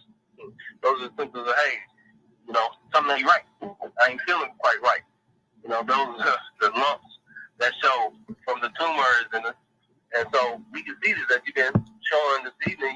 It's very well pointed out in our bands of society and in our family structure that, as was eloquently authored and penned by our Grand National Chairman in the Book of Fire, that these things, are showing themselves quite obvious. Even that, just the literal example of the pot, and one's coming out there. If you take everybody out of the nation, who's left on the land? It's obvious. And it's, the ones that came with the pot, not the ones that was invited to the party, but the one that came with the party itself or the land itself. And all these nations are now partaking of the bounty of what belongs to us. And that's a symptom of the corruption. That's a symptom of the death, of a people. And so we have to, as the prophet said, wake up and sleep dead more and don't go back to sleep again. The time is now. This is the new era of time now. We have the lessons from our holy divine prophet that was ordained from Allah. Bring us this message of unity and nationhood. And, if you just do as he said, just do your own research within the library, adequate library, a couple of hours, and it'll give you all the answers that you need to know. It'll lead you back to the same result. Because the truth, there's only two things in the world, it's truth and falsehood. And so the Europeans presented an image of falsehood, so we already know that the flip coin has to be the truth. It's simple as that, and we have to as a nation of people here, knowing that in 1865, there was formed two new nations with the abolishment of slavery. A nation of European conglomerates that had a common history and a background and a language that they had chosen for themselves, and also a nation of those of Mexican or African descent. We had the same requirements or qualifications that make them or us our own nation. Now, we have chosen to continue to go in somebody else's house since 1865, but that's not the law. That's not the all and be all. We have the choice to have our own house and go into our own house, or as they have opened their doors up under the 14th and 15th Amendment, for you to come in and be a part of their nation. But it's under second-class citizenship. And why would you want to go be second-class in somebody else's house when you could be in your own house and be the ruler, be first class, be top of the top? It makes no sense, but our people continue to do it for a false sense of security of food, clothing, and shelter, which is the last three jewels on the 12 crown jewels. Knowledge, wisdom, understanding is where we had to come from, where we should be. Because love, truth, peace, freedom, and justice comes along with that, and equality. The food, clothing, and shelter that has had us so wrapped up and chasing this hamster wheel of survival that we continue to stay in this one's house and let them reap the benefits of our labor. They built that not only their own whole house, their whole town, society, infrastructure, everything that they have, they sitting on flush, sitting back, living the life because of what we created for them. All we got to do is go and do the same for our own, and stop expecting to be microwave handed to us. It wasn't microwave handed to them. They got it free from our labor. And we're going to get it free from our labor too. All we got to do what's done before us and put the same labor in for ourselves, for our nation. And, we'll come out of those corrupt thoughts, corrupt ways that allows people to be able to manipulate us in that form. And so once we get rid of that, we get rid of the cancer. We get rid of the corruption within our nation.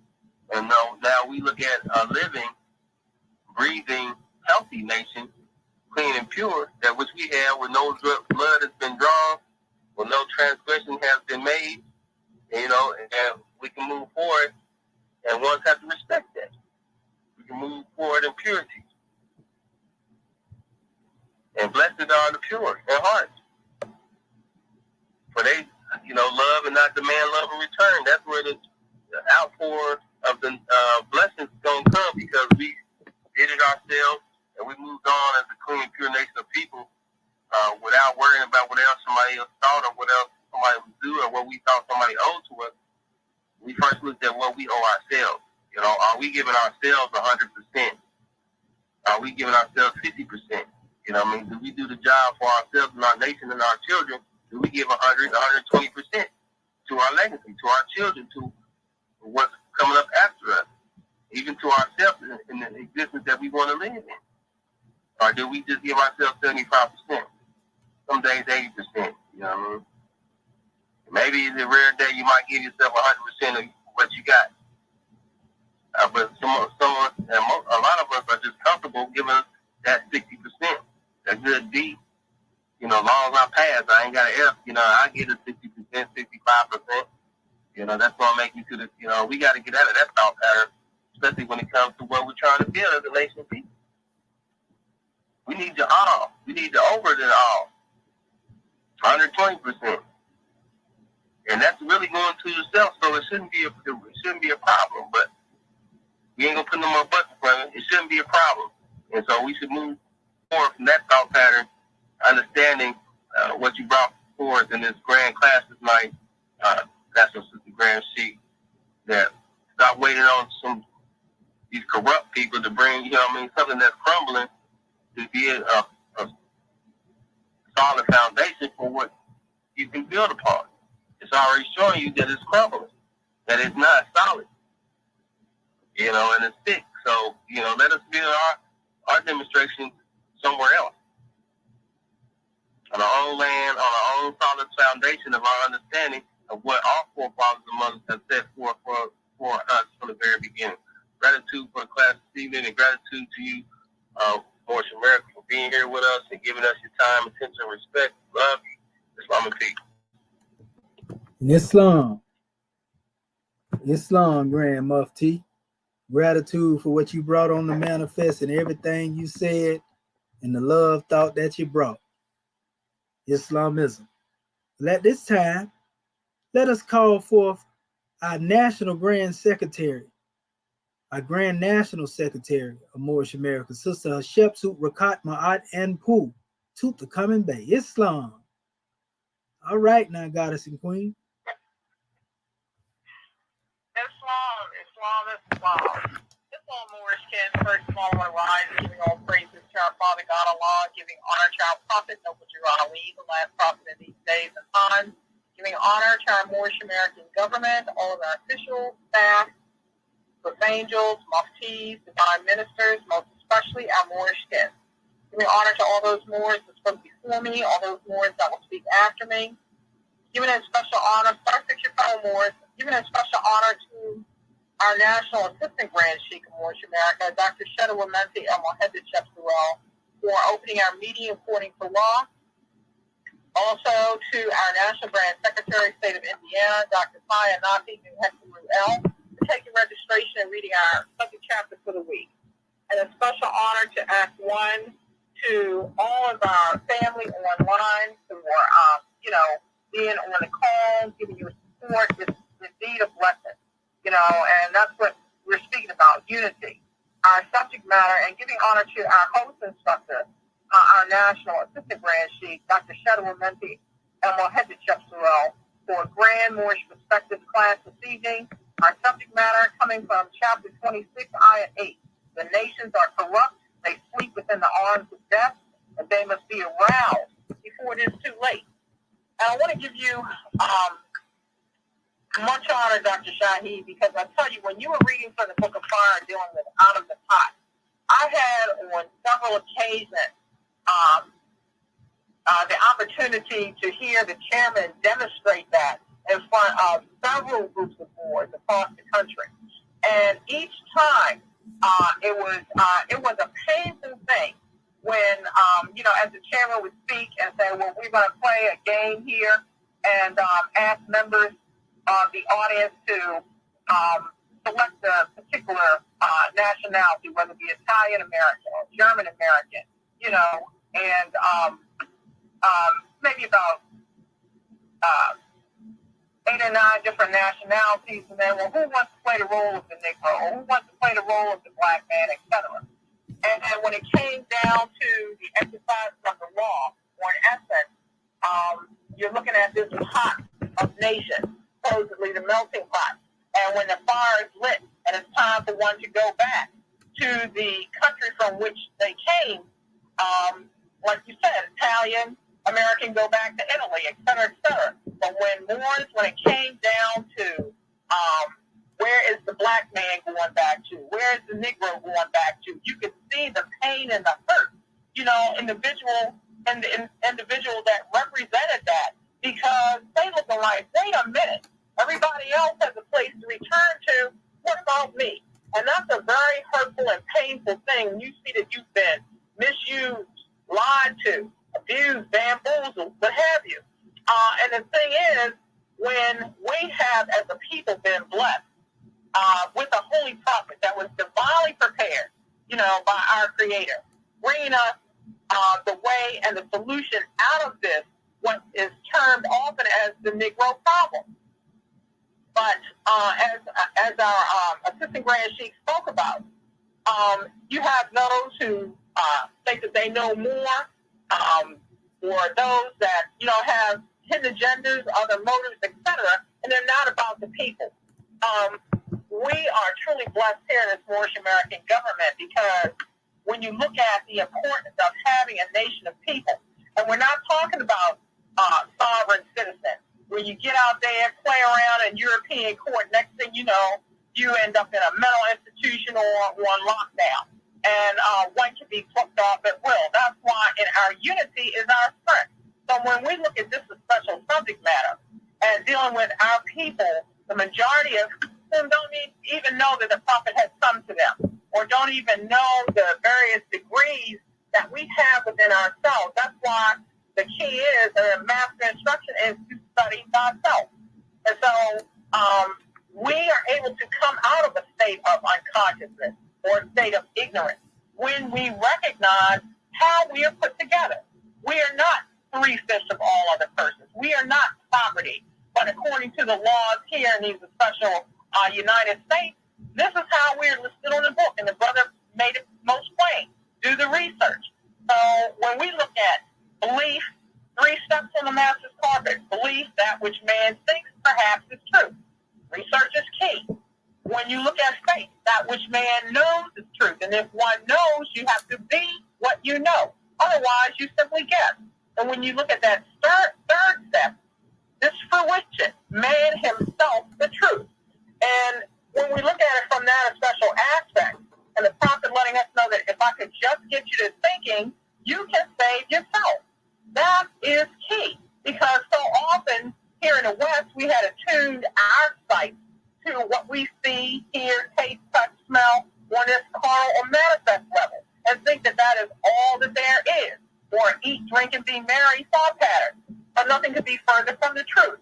This is why there's so much pacification out here, or pacifiers of the mind, to keep us in a state of unconsciousness.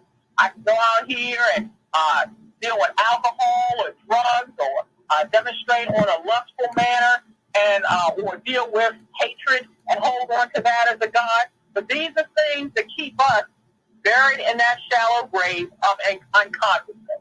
So the thing about it is, when we have opportunity to receive the truth, it is the duty of every Moorish national to make these truths applicable to the self.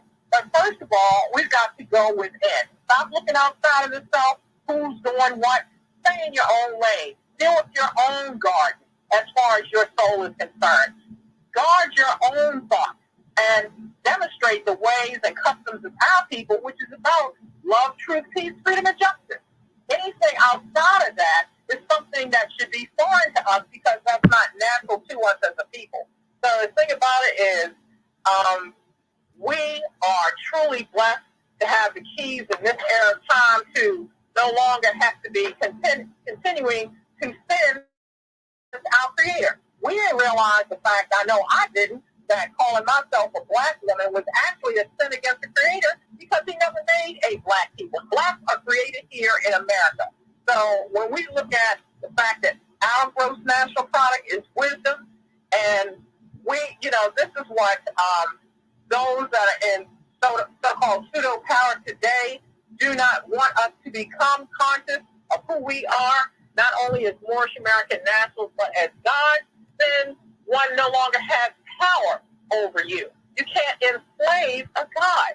So this is why there have been so many attempts to take our brothers off the count, to take our sisters off the count, the term genocide, for lack of better terminology.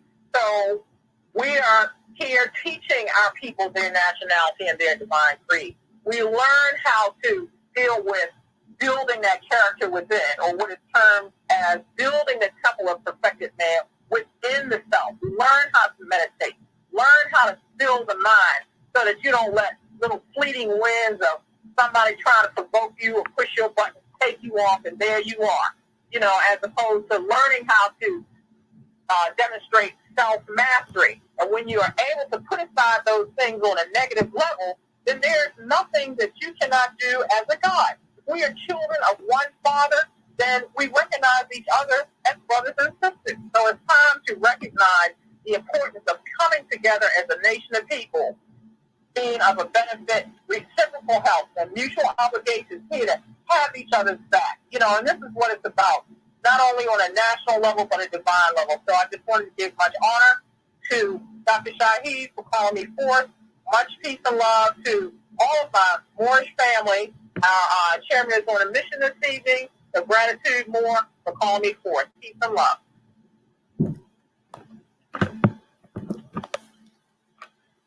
In Islamism, Grand National Secretary of State, Peace, Love, and Law.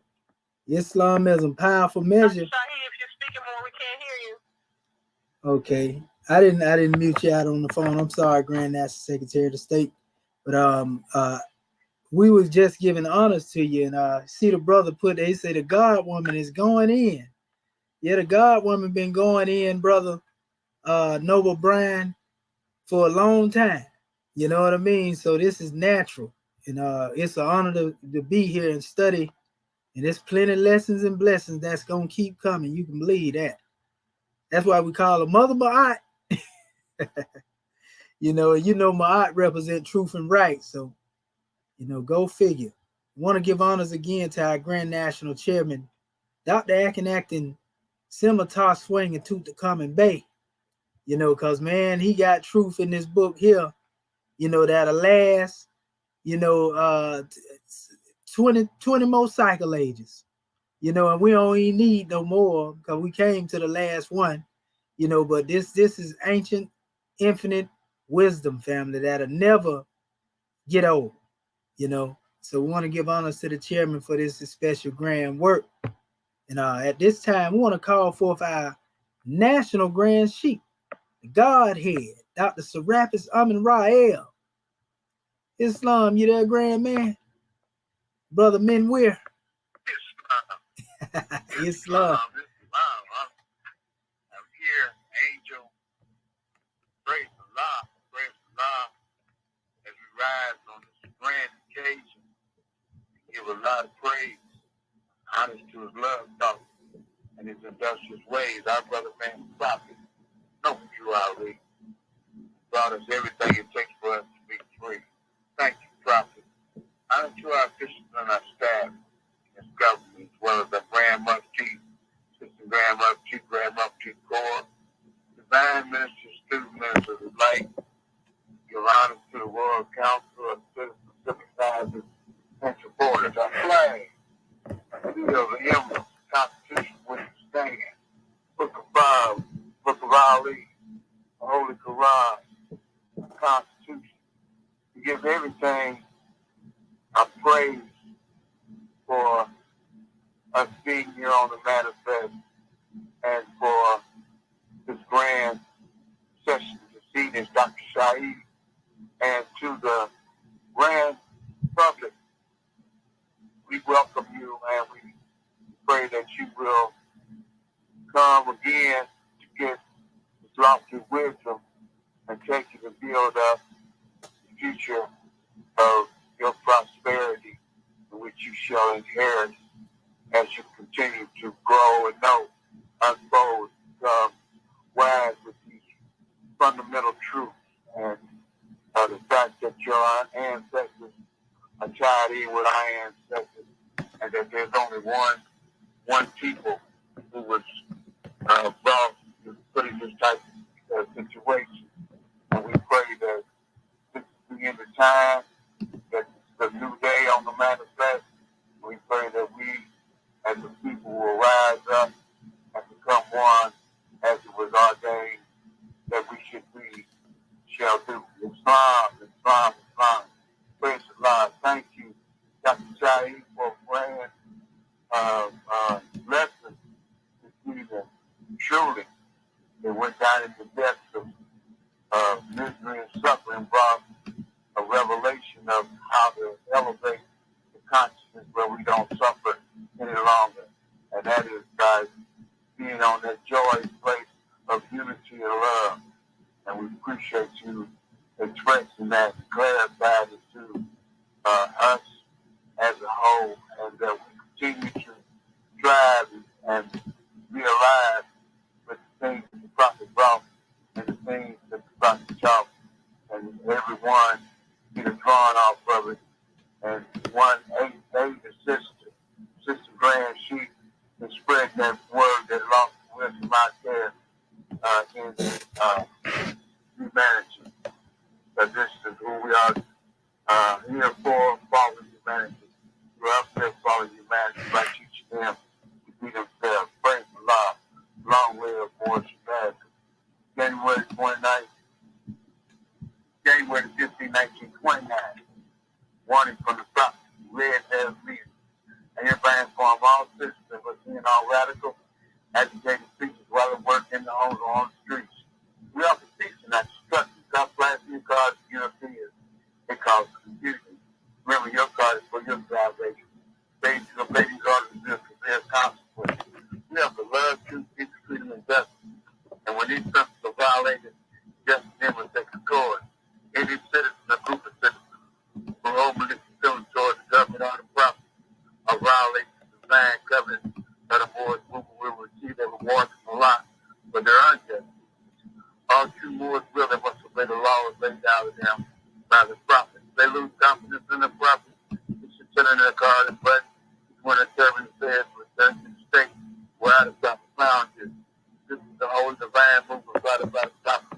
No, but you all leave. The prophet is not right. The government is not right. The prophet, therefore, is sending out the divine plea. You all more Samaritans, they do their part protecting the prophet and the government. This is an everlasting movement founded by the prophet in the will of Allah to redeem his people from their sinful ways by all the prophets of Ali. This divine warning is supreme laws now and will be enforced by the state government hereby. Islam, Islam, Islam, a holy covenant of the Asiatic nation. We are the children of one father, provided for by his care. And the breast of one mother has given you son. It's the bonds of affection, therefore unite you with that brother. That peace and happiness may dwell in our Father's house. And when you separate in the world, remember the relation that binds you to love and unity, and prefer that of strangers for their own blood. If that brother's in the university of sincere, if our sisters in trouble forsake her not.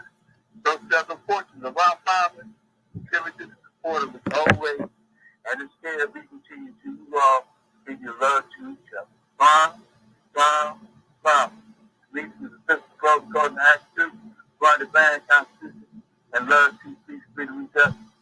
To get Sunday school, Moors. Peace, love, and law to you all, you love each other. Long live Moorish America. Peace. Islam, Moors, Islam, Grand Droid, we love you. Peace and love to all the Moors. Islam, Moors.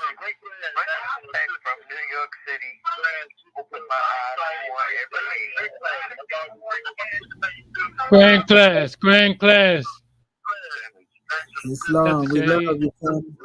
Yes, sir. We love you, brother Marvin, everybody, all the Moors out there. Peace and love, Moors. Islam. Gratitude, Moors. Love you, Moors. All right. Islamism. Yeah, and Moors, we always take our family out with some good Moorish music. So we're going to take the Moors on out in the media, as we normally do. And gratitude for all of y'all that showed up. Keep coming back, family, because we see the numbers are rising. So that means y'all hit a profit, and we want to just say also, if you would like to come into our conference call our conference call number. It's actually here too. Let me show it to you if you can see the screen here. Brother Marvin Evans Bay, can they see this? Do you see me sharing the screen? No, I just see the panel. Okay, so what I'm gonna do, let me put this up here so our family can see this, those who are out there, so they'll know how to get in contact with our conference call. So all you have to do, family, and this is our website for those who don't know, Moorish American Government.land, right up here, Moorish American Government.land, and you can come down here and not only get the conference call number and all other documents and read about what Moorish American Government is about, but you can also tune in right here. The conference call number is 7 days a week. We have different classes, that are being taught here, from herb health and healing, and to goddesses and queens, to the perspectives, the 12 departments, everything, state of the nation, Department of Education and Truth. We got all of that going on here. But 7 days a week, 6:45 p.m. Check in, and we normally end at around 10 p.m. Eastern. But in the state's call in number, that's 609-746-1180. Playback number 857-357-0221. And both of these numbers have the same extension or PIN number, which is 639-381-pound. Again, that's 639-381-pound for both of the numbers. You can listen to the playbacks or listen to us live and also give your input, as you've seen our family demonstrate. So let me go ahead and take this video right here. And if you will, Morris, just mute your mics out. And I'm going to mute mine out as well so that we can make sure the quality is where it should be. So it's long. Can you make that bigger? Yeah, I will. I'm going to blow it up.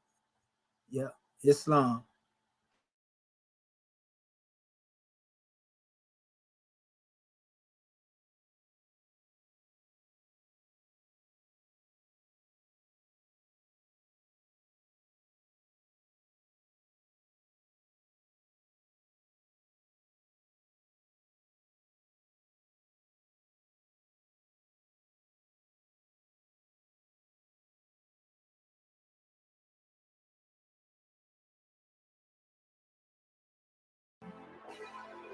When black people like me talk to the slaves, they didn't kill him. They sent some old house Negro along behind him to undo what he said.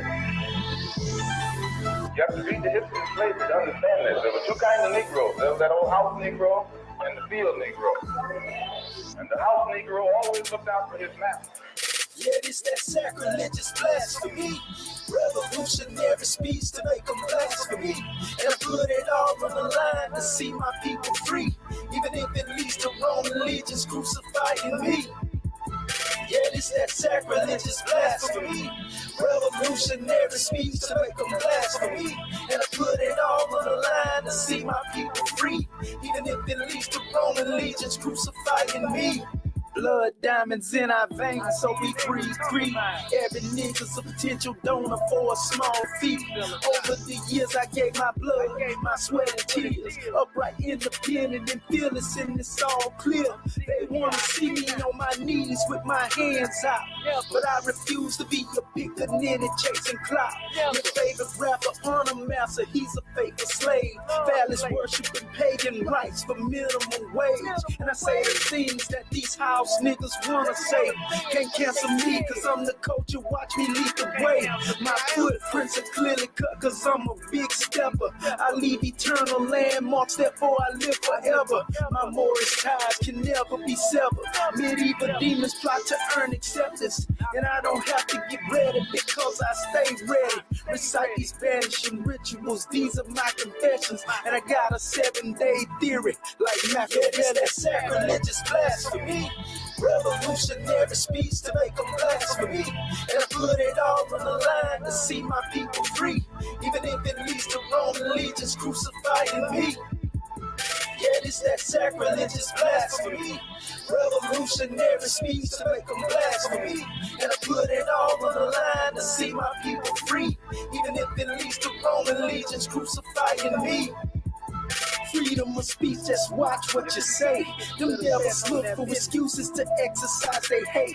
The soundbite manipulation justify the case. A pig's only agenda is to control our fate. So many snakes and I miss silent hissing like Judas. Filled in malice and greed, but still I see through them. And I can see it in their eyes, they pray for my demise. A crown of thorns upon my head, but yet I hold it high. And I walk with purpose and pride in every step I stride, cause I made a vow to the ancestors to ride or die. So I'm at a burden of many spirits and lost souls, held captive within the struggle as I unfold. They hold the stripes on my back, look at my broken flesh. I'm speaking truth to power into my last breath. I hear true legends never die, and now I'm legendary. And I live forever through these lyrics even when I'm buried. Yeah, this that sacrilegious blasphemy. Revolutionary speech to make them blasphemy. And I put it all on the line to see my people free. Even if it leads to Roman legions crucifying me. Yeah, this that sacrilegious blasphemy. Revolutionary speech to make them blasphemy. And I put it all on the line to see my people free. Even if it leads to Roman legions crucifying me. Yeah, is that sacrilegious blasphemy. Revolutionary speech to make them blasphemy. And I put it all on the line to see my people free. Even if it leads to Roman legions crucifying me. Yeah, this that sacrilegious blasphemy. Revolutionary speech to make them blasphemy. And I put it all on the line to see my people free. Even if it leads to Roman legions crucifying me.